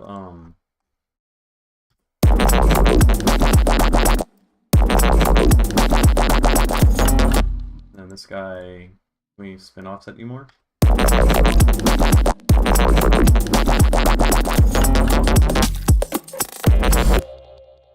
Oh, no, no. Okay, wait. Let's just run it back and listen to my good monitors and adjust and stuff.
I would say it's better in all cases, even if you do have dumb money.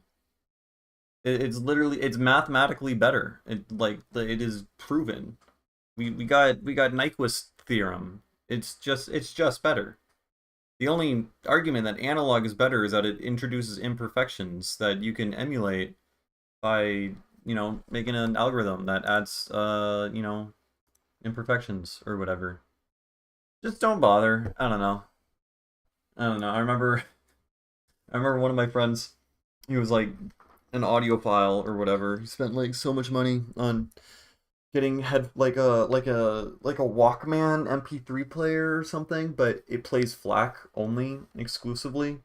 And then, he's like bragging about it and how the FLAC or whatever. And I was like, if you do a double-blinded test, like you're probably not going to be able to tell the difference between 320 megabytes, like an MP3, and that. And he's like, no, I can tell. And I was like, here's a website, and check. And then he just didn't get back to me. I can't tell like 99% of the time. Honestly, only if it's like a song I've made. It depends on the song itself, but most of the time I cannot tell at all. Except for like I have noticed like some of my music when it goes on to like different streaming services or whatever, it sounds like I can tell there's something often different about it, but like I don't even know. Would that just be solely it being an MP3? No, I don't think so. No, because I listen to them as MP3s when I'm like testing them in my car and shit. I don't know. I don't know how the fuck that works. But yeah, I don't know. There's so much there's a lot of bullshit with audio. Analog, yeah, no. The only benefit of analog, no, there's no benefit of analog. It's like, oh, you can twist knobs, and then there's a tactile feel. Well, you can use a MIDI controller and twist knobs and get a tactile feel. Like, I don't know. I mean, it's cool, but in a purely what sounds can it make sense? Like, no, definitely not.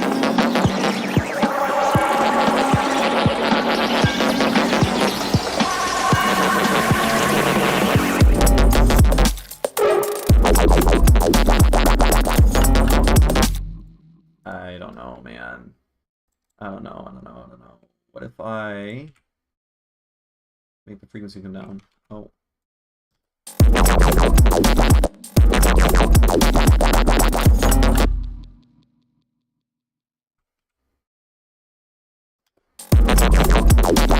Oh, that's kind of good, actually. Yeah, I'm layering. I don't have to, like, I layer it in such a way that it sounds like one thing instead of two things smashed on top of each other.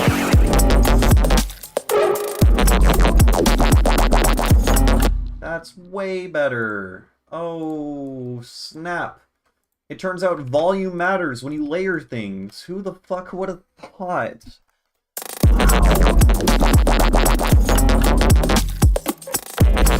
I think there is analog granulators. I think.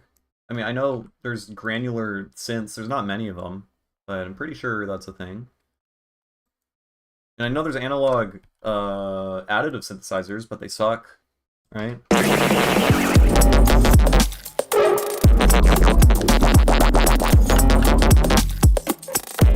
Okay, we need a thing here, but it needs to be small. I don't know. There's something cool in that it's like a bunch of cool sound. You know, there's like call, response, call, nothing, response, right? That is kind of cool, but also it sounds like it's missing a thing. So, I don't know. I'm pretty sure. I mean, I've like looked into it because I'm obsessed with additive synths. I'm typing in additive analog synthesizer.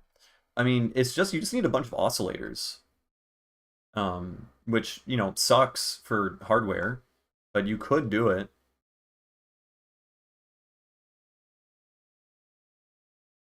I mean, I have not looked into this at all, but there's a thread on what's your favorite hardware additive synth. And why isn't anyone making new hardware additive synths anymore? Because there's no point, because digital does additive way, way, way better, you know? But I'm pretty sure, like, back in the day, you know, back when we only had analog stuff, we still knew that, like, sounds are composed of partials, and then you could create an analog additive synthesizer, and they still did it. But, like, additive synths are not complex, really, at all. It takes a lot of processing power. I feel like that's specific. Oh, you're talking about granular stuff, yeah. Yeah. I feel like that's specifically a digital process unless it's using tape. Well, you could use a digital. You can still it could be a cross between like digital and analog, right? It just has to use like voltage control shit for it to be considered analog, right? What now? Analog granular synthesizer. Oh yeah, people are talking about tape. Oh, you might be right. I think you're right. I swear, I feel like I mean, I guess a granular. There do exist granular synths, but they just weren't actually necessarily analog. Think tank, analog granular synthesizer. Oh. No, it's saying let's think about it. Let's try to think up a thing. Scanning analog waveforms. Yo, what if you get like a record player with like 10 needles on it? Hear me out. You have like 20 needles that are like really small, and slowly like close together, and then you can adjust the grain time distance by adjusting the distance between the needles, you know? I mean, it can't get super fast because the physics, you know.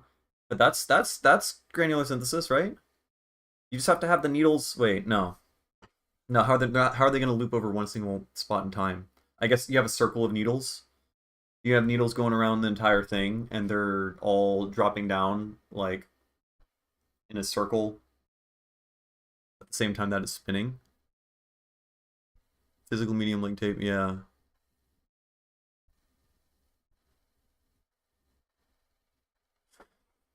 Yeah, interesting. Honestly, if people didn't have an unhealthy fetish for analogs, wouldn't even be a topic for discussion. See, there we go. There we go. 2012. Shout out KB Soundsmith. That's what's up. Okay. All right. Let's go back.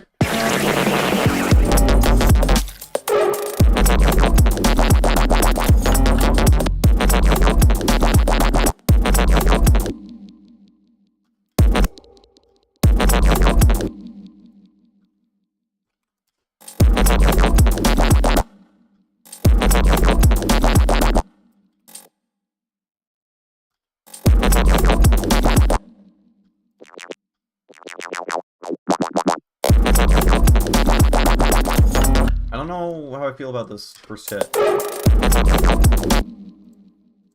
Why don't I hear... Is there another sidechain compressor on this guy? What? I don't hear the oinky part.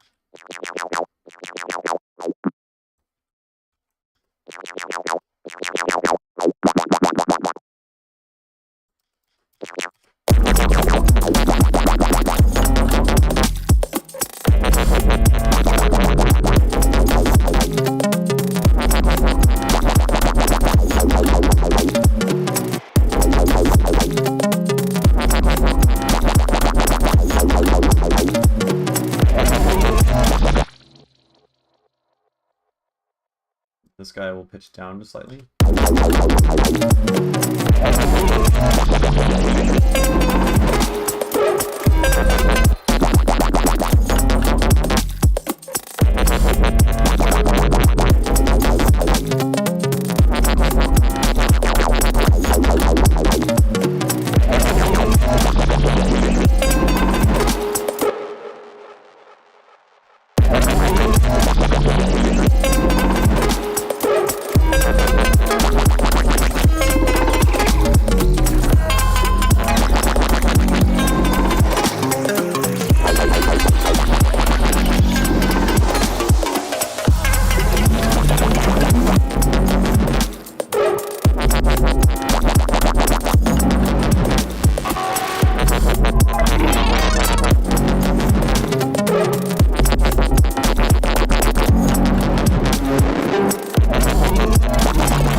I've always just had my camera on just this part of the screen, but I don't know if there's even like a better one. I know some people like do it down over here, up here.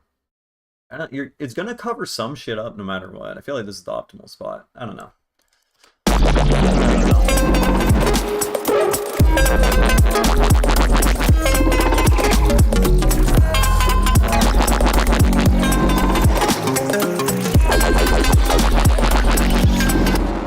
That this is repeating the same thing each time.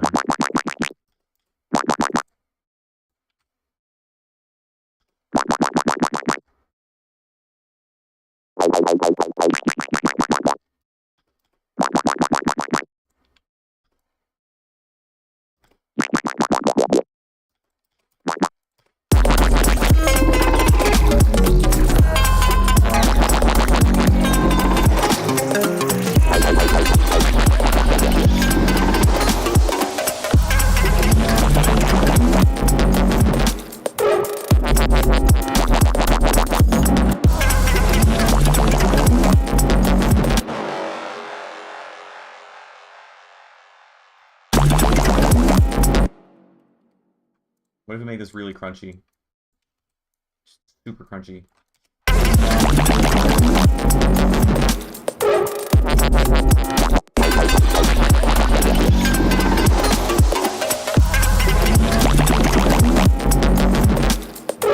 That that kind of goes off. I'm not gonna lie. Needs to be a little quieter.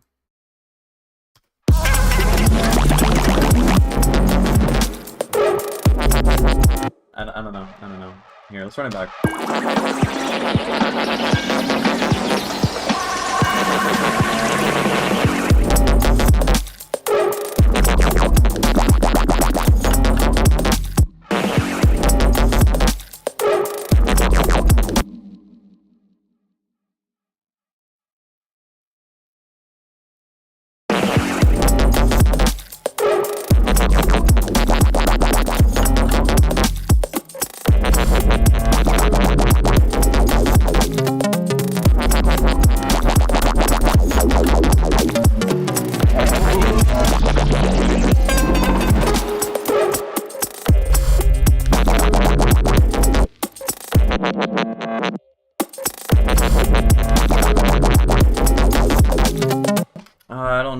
I wish I could get rid of the tone here, the in the background, but it's kind of just baked in there.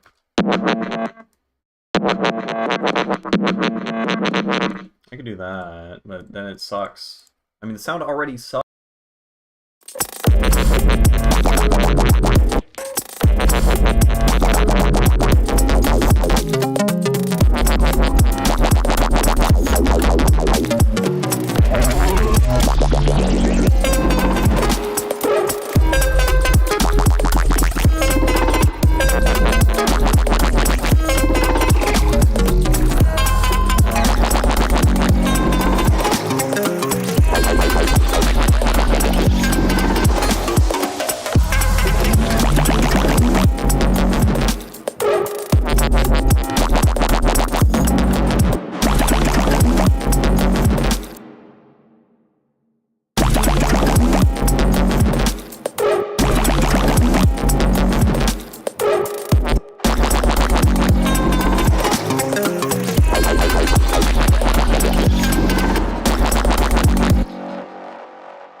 Also, my sub bass kind of sucks, which I think, what am I doing? I think I'm doing like 8th note sub bass pulses or something, which is like pretty questionable. Yeah. Yeah. Yeah. Yeah. It's not good.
good. To begin with, I think to properly analyze whether or not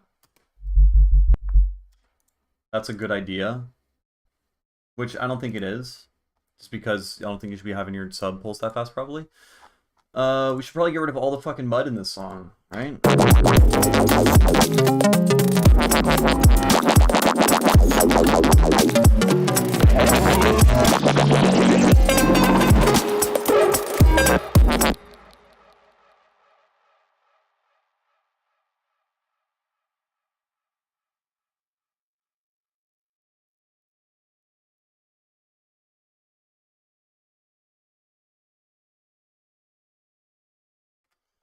I don't know. I don't know where all this is coming from.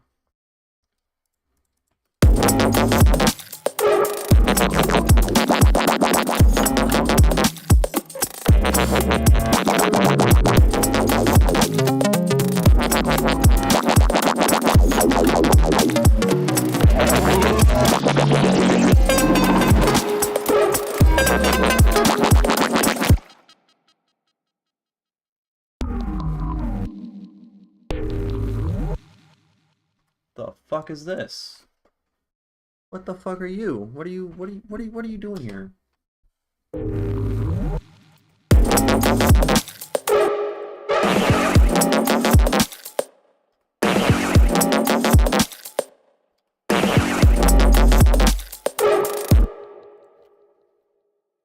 Why are you here?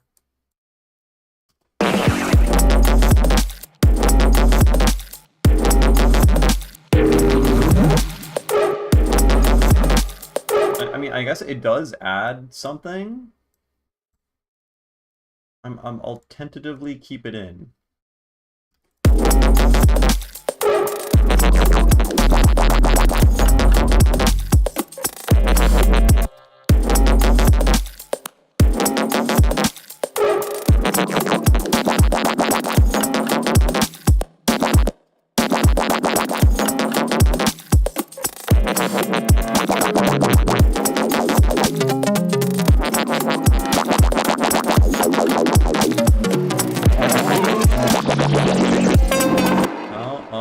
This guy.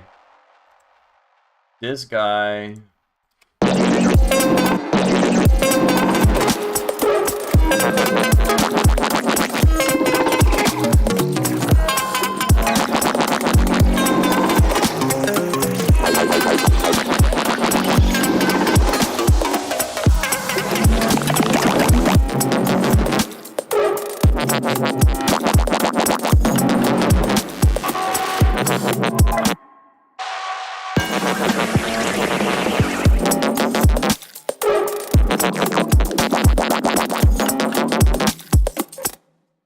Let's check out the drums.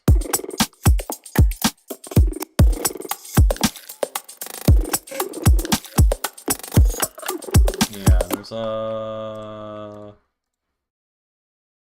I don't know. I guess these are just like artifacts.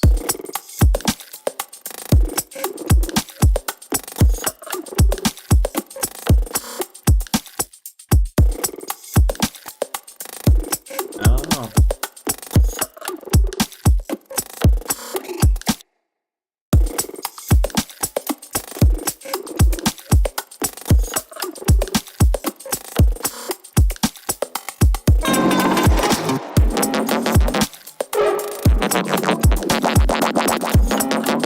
Alright, I think it's probably pretty clean now. Sub back on? Oh, what's up, alien? How have you been? It's been a minute. Yeah, no, this is a good one. Definitely gonna release this. This should be coming out on my next release, but the mixdown's kind of a clusterfuck, so that is what we are trying to fix. And I think I got the sub hopefully cleaner. I don't know. It originally has these little pulsing kind of dudes, which I think is probably not good. Probably. Though, like, it does sound good, but I feel like it's going to cause technical issues.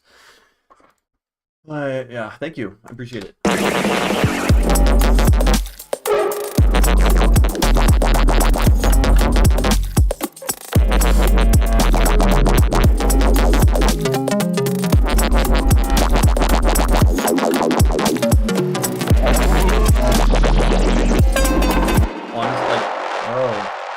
price.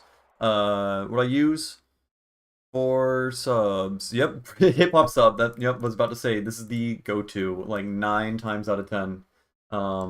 Here, I forgot about this guy. I mess around. I don't know. I do a lot of stuff with sub bass. Here I have a wobbly harmonic sub, which basically the fundamental's stable, but I have the harmonics pitch bending just like with an LFO, which is pretty straightforward. I just have a sine wave on one oscillator, and then I drew in the harmonics on the other oscillator. I don't know why it's not showing, but as a result, when you draw in, like, I don't know, these are like some odd harmonics. Yeah, these are all odd harmonics because, and this is cool, you could tell that these are all odd harmonics because it's a negative inversion on the down the middle, right? This is that, but backwards. If there were any even harmonics, you wouldn't see that because it would be the same thing on both sides because it's an even function and an odd function. Wow. And that's the reason why sawtooth waves have even harmonics, because sawtooth waves aren't symmetric along the negative x-axis. Square waves are, which are only odd harmonics. Whoa, that's so cool. Which is why, hold on, that's why comb filtering only filters out odd harmonics. Because if you're layering a sound with the same sound that's delayed by its wavelength, half of its wavelength, then all the odd harmonics are going to cancel out because those odd harmonics are negative reflections along the x-axis, along the whatever amplitude phase axis, whatever. When you offset it by 180 degrees, whereas even harmonics don't because they're symmetric. So cool. I don't know why I'm talking about that. We're talking about sub.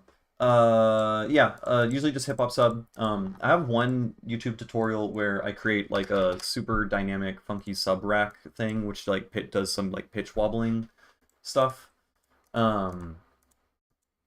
Like it's just like complicated routing, but at the end of the day, it's just like a sine wave. Just throw a sine wave, add some odd harmonics if you're gonna do anything. Yeah. But yeah, here I'm uncertain about whether or not this guy is the move.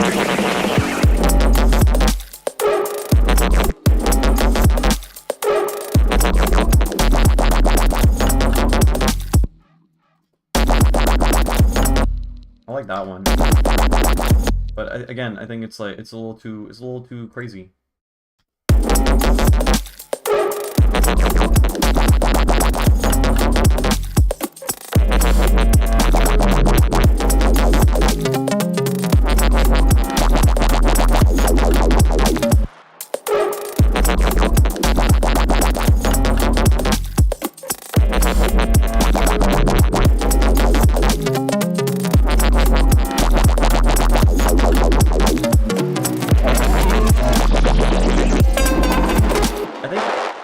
I don't know. I think this sounds better? Question mark? Here, I need to fuck, dude. I wish my room was treated. I wish I could like fucking properly hear sub bass.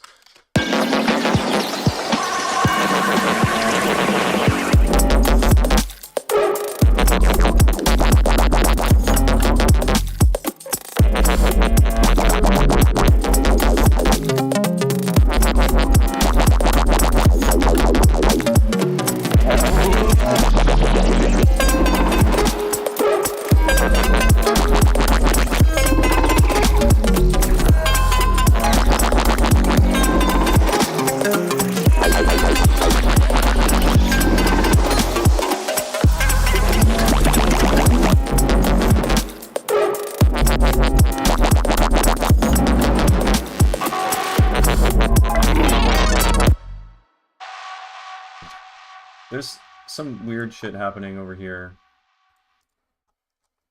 The mids sound weird on the bass layers. I don't know. I can't tell. It sounds good, I think. Yeah, no, I mean, I know the amount of the low end is probably fine. I guess I'm just concerned with, like, reflections and stuff. You know how we were talking about this the other day? Like room reflections. If this plays in a big room, right, this is like pulsing really quickly after each other, the phase is going to be different every single time.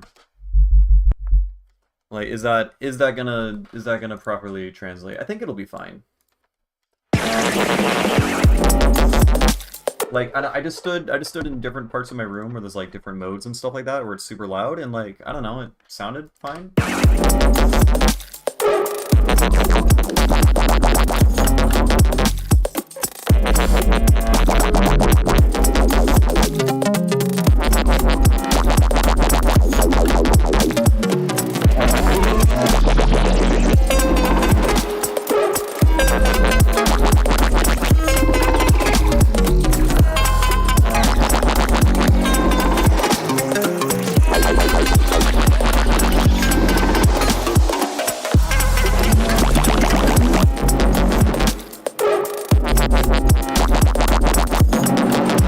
I know why I was missing clarity and stuff like that. It's because those layers that I added earlier, I didn't add again. Is there a best way for acoustic treatment regarding build your house around acoustic standard models? I don't know. I don't know all that much specifically about acoustic treatment because I haven't gotten to the point where I can like afford to actually do it. But put a reverb on the master to check. Oh.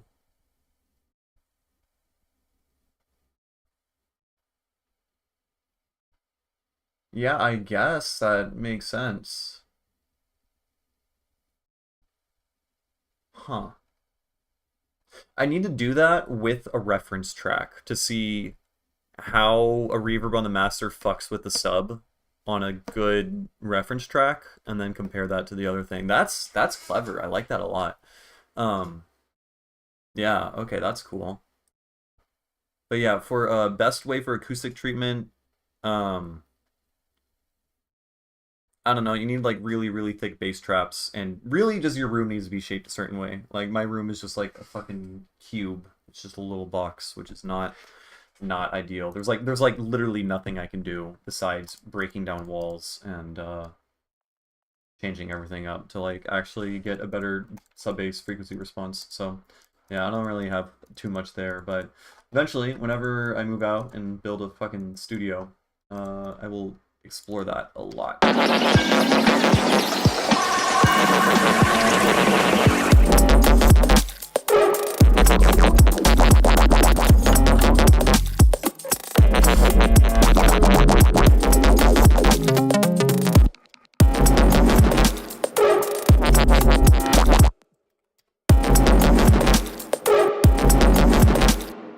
Why are you muted? What's your deal? Huh? Oh. Why?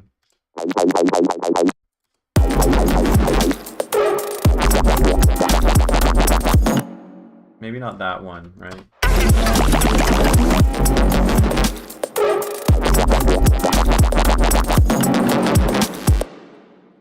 And then let's increase.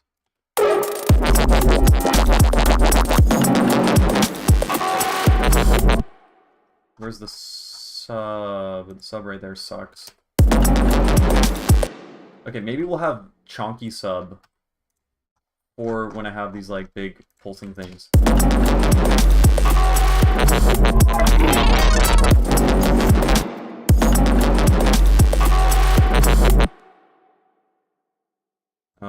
And then like the contour of that like roar is like going kind of up and down, so I think we can probably do some. Oh, it's already there. It's already there. Look at me, already knowing what's up. Yeah, I mean that already sounds pretty good.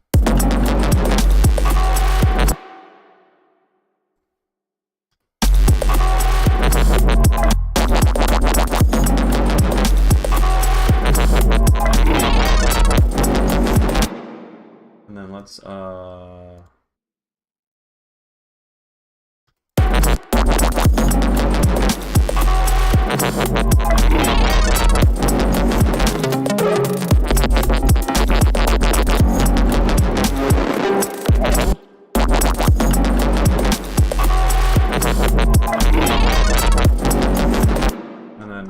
we need another layer right here. Let's get the oink. Oink from the beginning.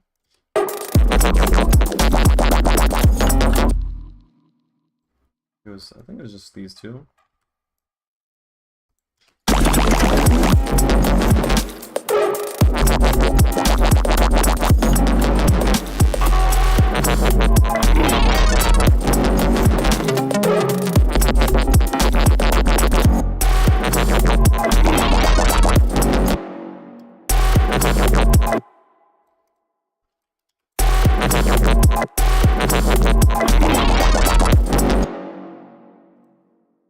We're just gonna keep.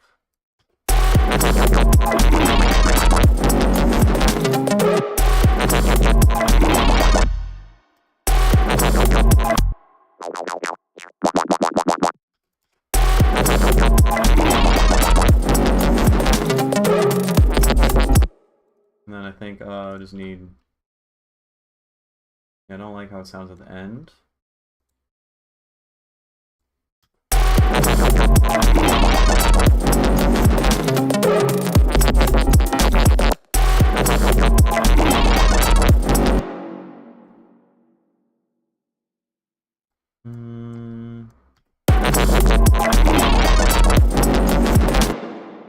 And that sounds better. Also, is there too much reverb on the fucking big chunky scary guy? I think there's probably too much reverb. I think there's probably too much reverb.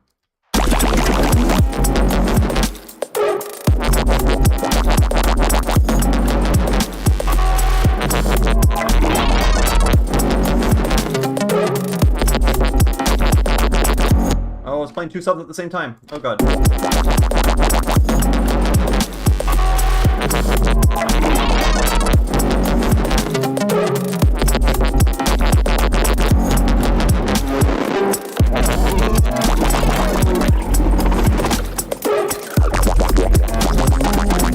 And now this is just all a clusterfuck of sub playing at the same time. Stop that.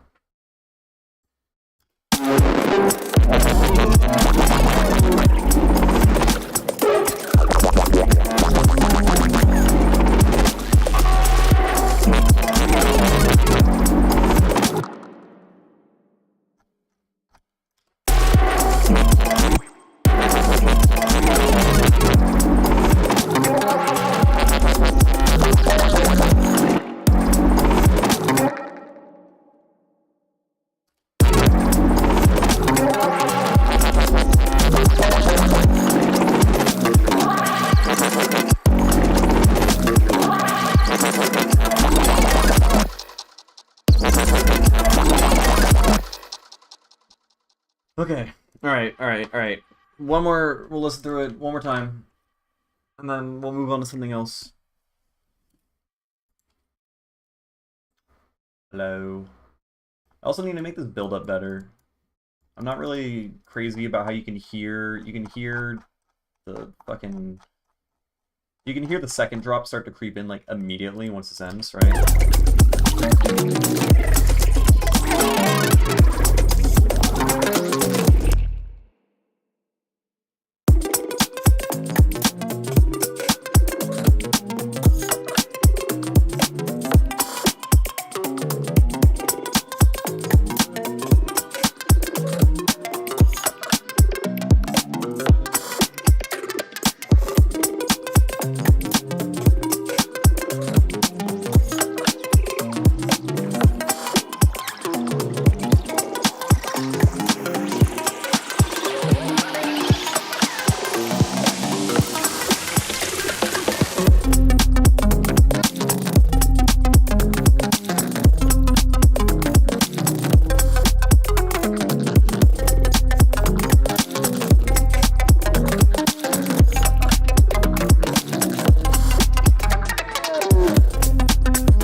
Maybe I'm just listening to it too much. No.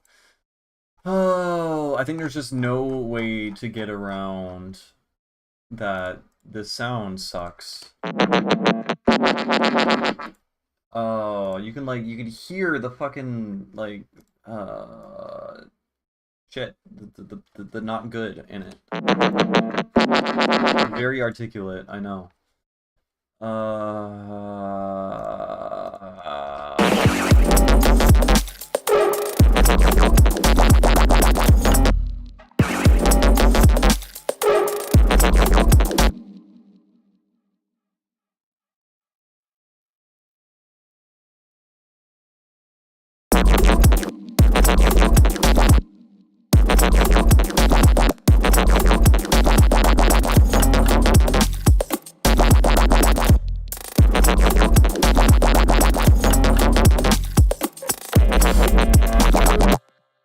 We need another thing like right here.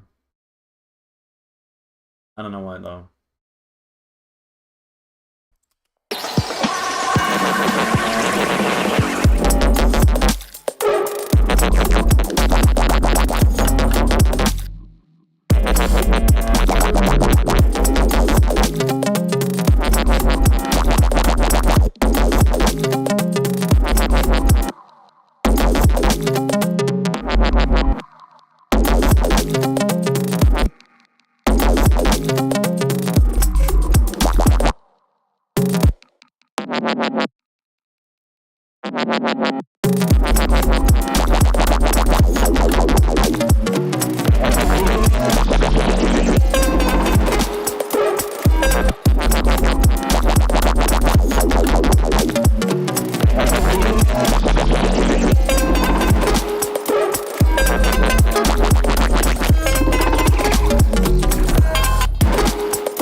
I don't know, man. I don't know.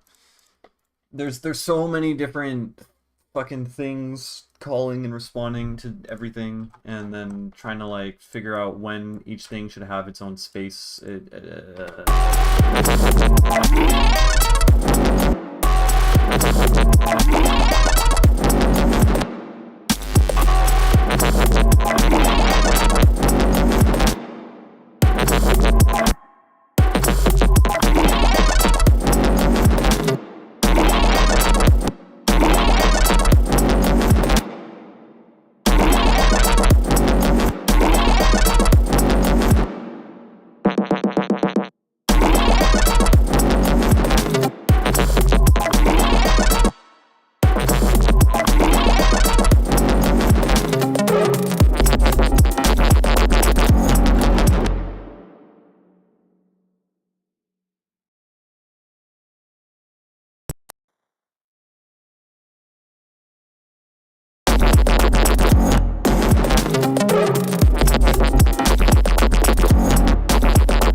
I don't know.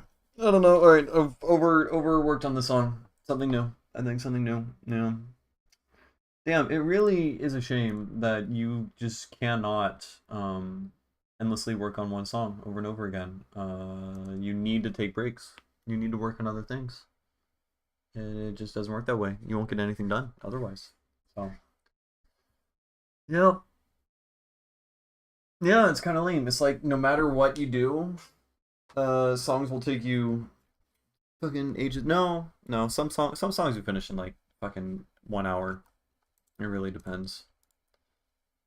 It really depends. The difficult songs will take you forever and ever and ever.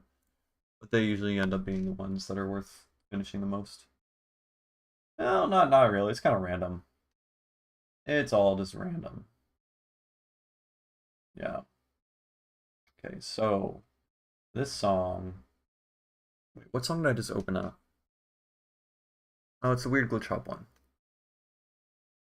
Oh, this one is in microtonal. I'm lying in my in my description. I should not do that. Loading the live set. Yeah. So fun. Oh, you know what? I should get my tabla set up again. I've been playing tabla a lot lately, which has been pretty good because I've been neglecting it like way too much. Like,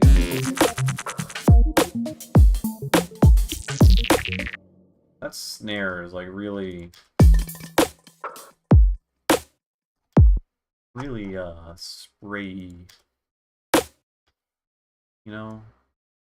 Not sure if I'm crazy about that.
Dude, sinoid fold slaps so fucking hard.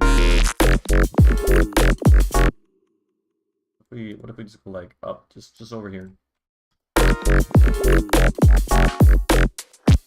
shit slaps so fucking hard. It's just like cheat codes. It's like, oh, do you want your thing to sound like FM, but you don't have to do FM to do it? Also, what's up, Jonathan? How you doing?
Dirtier drums. Okay. Let's see that.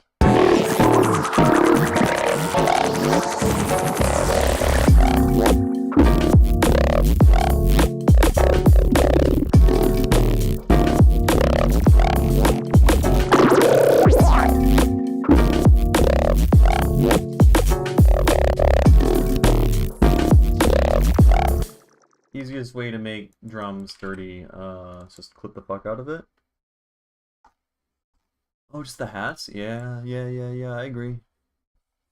Yeah, it is very... It's honestly, like, a little too crisp, I think. I'm trying to, like, figure out how to balance that. But I don't need to automate that.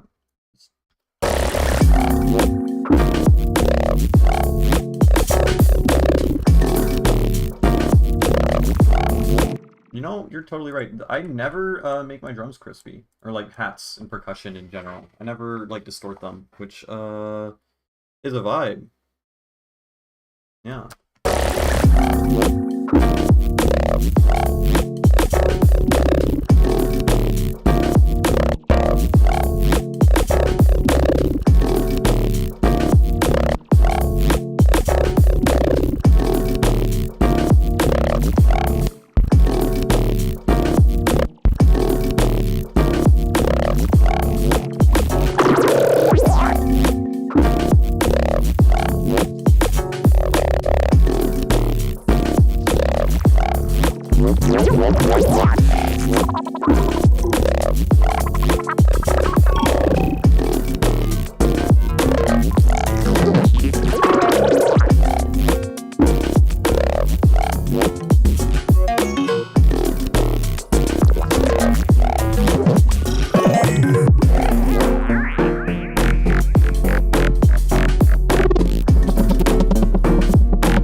Oh, the release is up. I never even noticed that. See? I never noticed that because fucking I use headphones and my room sucks. Shame.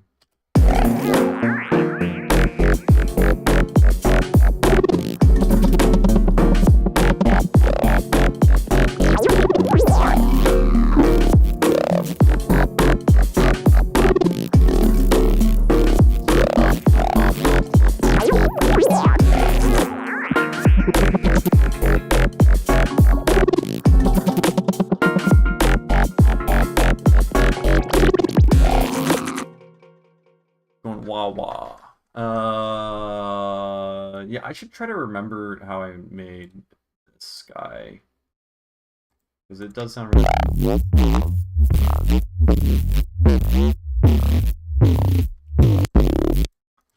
Here. Oh, it's just squelches that are repitched really, really low, and then I saturated the fuck out of them. That's what it is. So, that's what these are. Yeah. Squelches with a low pass filter that's just like wobbling on them, and the pitch is wobbling and everything. And then you warp it, make it go really slow. And then I know I used this thing called the Fat Rack, which I got this like 7 years ago or something. Honestly, I'll drop this in my Discord. Someone recreated Virtual Riot's Fat Rack, but it doesn't use any external plugins aside from some dimension expander thing that I don't even use. And then you can OTT it, probably add a little bit of erosion, something like that.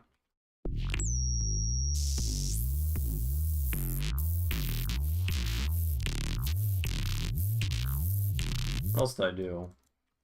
I got, yeah, there's a lot of saturators on here. I'll turn on OTT.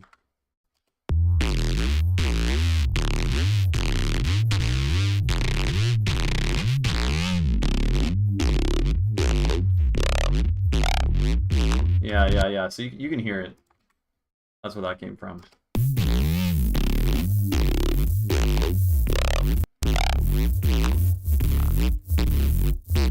And then there's more saturators and stuff like that.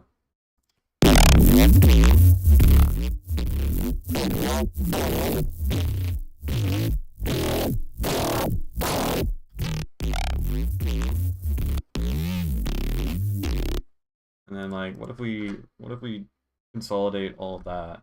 No, that's too big. Too big to consolidate. Here, let's consolidate that. And then go bigger.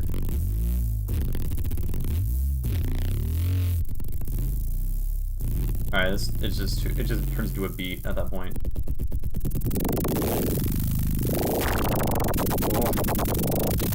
I love the fucking sound of sign folding.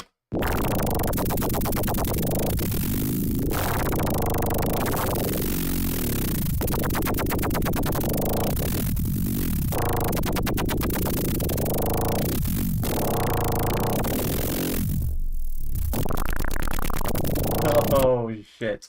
What if we put an envelope follower on the drive?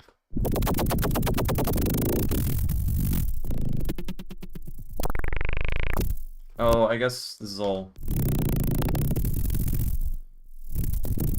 It's all fucking clipping and peaked anyways. Oh, wait, I need to put it before the saturator, duh.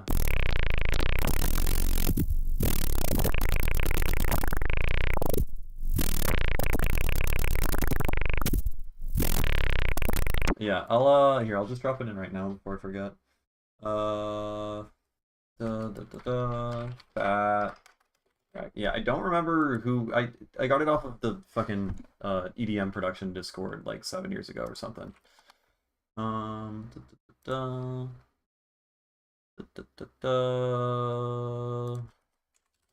Wiggle. Distortion track downloaded.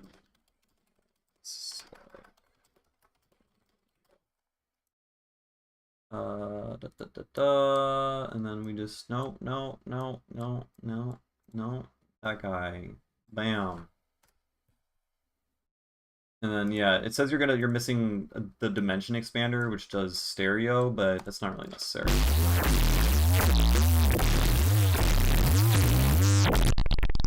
Even this at 0%, it still does a lot. Yeah, it's pretty good.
This line looks really gross. I don't know. It just makes me feel uncomfortable.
my own max light devices. Not really. The only thing I've made is my height filter thing, which that's like the most popular video on my YouTube channel.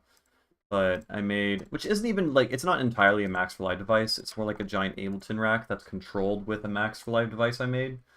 By the way, I'm tired of working on this song. Let's do something. Let's do something new. But that song's coming together really well. I'm pretty happy with it. It just needs, yeah, honestly, it just needs like mix work for the most part, and I can probably layer some of the basses in the first half just a little bit more to keep it more interesting. But yeah, the Max for Light device, it is a like spatial panner thing that can you can pan things behind you and above your head and shit. The behind part doesn't work particularly well, but in combination with everything else, it's kind of believable. It's interesting. I don't know. It's its own thing. But here, I'll show it off right now. So let's say we have let's get our binaural ring mod grotto. So we got these sounds. Now let's mono it because it needs to be mono. And then let's get our XYZ map. Thanks. Yeah, I'm pretty happy with that.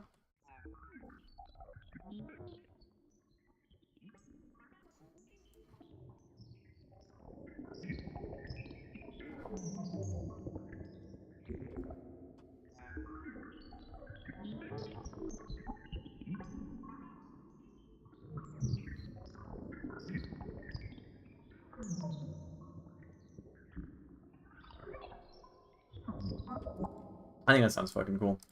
What if we here? Let's make. I don't know. Let's just experiment. Let's just fuck around. So we take a spell book, right, and then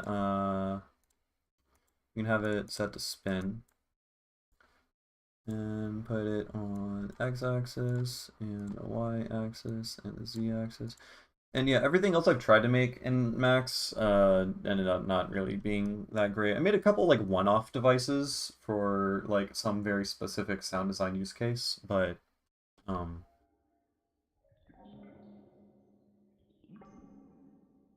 yeah, they're weird.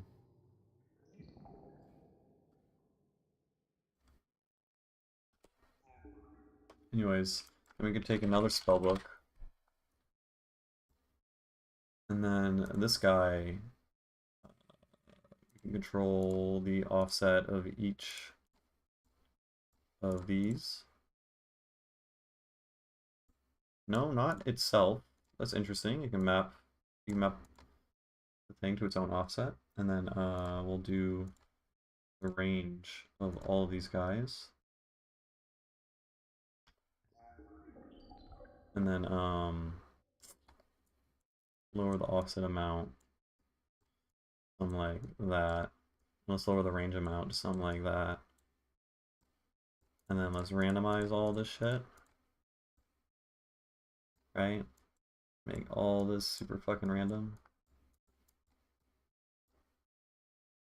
And then this is gonna spin. Then we can even map the read to, or the spin to itself. Right? Range should be even smaller, I think. Offset even smaller. Right? Let's be a small box. Oh, I see the issue. I see the issue. Range should be down here. There we go. Why is it always... I don't know. Yeah.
My B send is this stereo filter swap delay shindig, which is pretty cool. Basically, I have a video going over how to build it from scratch. It's called like the power of swapping or something, like stereo image techniques. But basically, I have a spellbook, and it's controlling an EQ. The EQ is split into left and right mode. They're all on band reject filters, and the left and right, the frequency for left and right band are matched, right? So you can see if I open up this guy, switch between left and right, you know, they're matched, but the Q is varying depending on the spell book. And so then this ends up going and is passed into a phase inversion, so all these band reject filters become band pass filters. And since the varying Q on the left and right side is then creating like phase differences between the left and right side, which creates stereo width. And so basically there's like 4 independent bandpass filters that are like panning left and right and also moving around. And then this ends up going into a swap delay, which gets swapped back and forth. So if I turn up this guy all the way.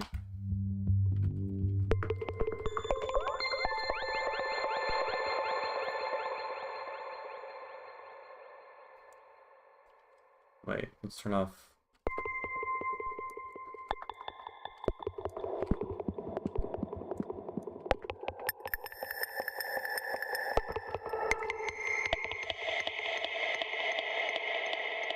Doesn't sound right.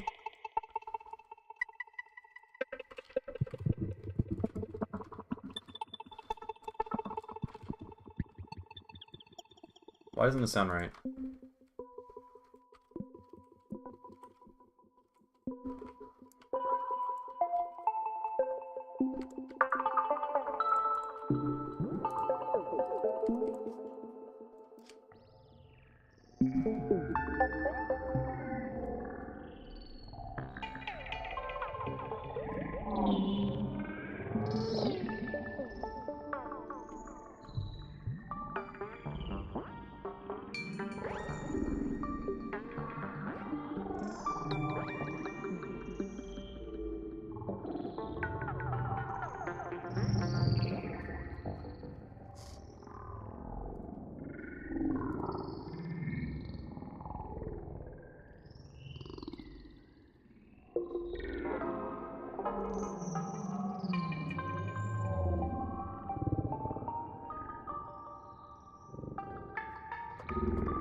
That's kind of cool. Make this guy like louder or something. A little bit of larger envelope. A little too loud.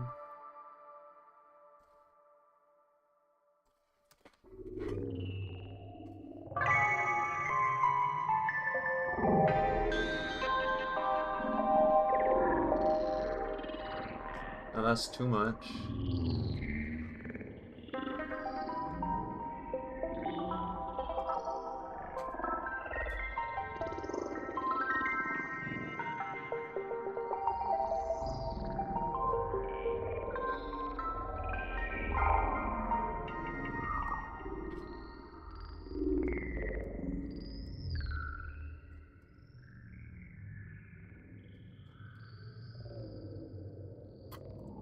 I can see the appeal of like having a live mixer now. It's like if I want to like play sounds on the keyboard and then modify the sounds in the background and change the volume of them, you know. I guess I could still do that with a MIDI keyboard. But...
Okay, alright. I'm done, I think. That was fun though. I should do that more.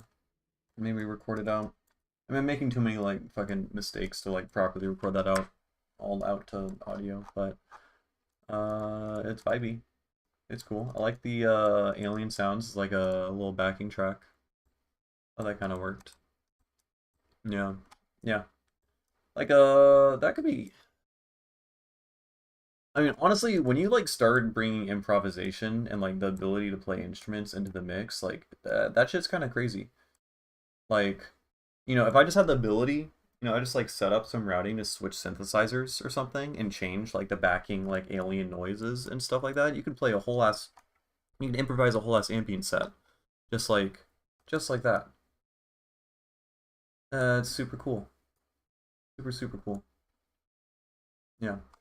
All right. Yeah, I've been streaming for like 3.5 hours. It is time. Thanks for watching, everyone. Hope you enjoyed it. I will most likely stream again tomorrow. You know how the deal is.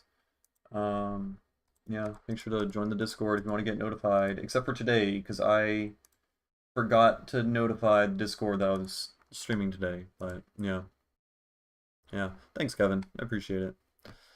Yeah. All right. I'm heading out.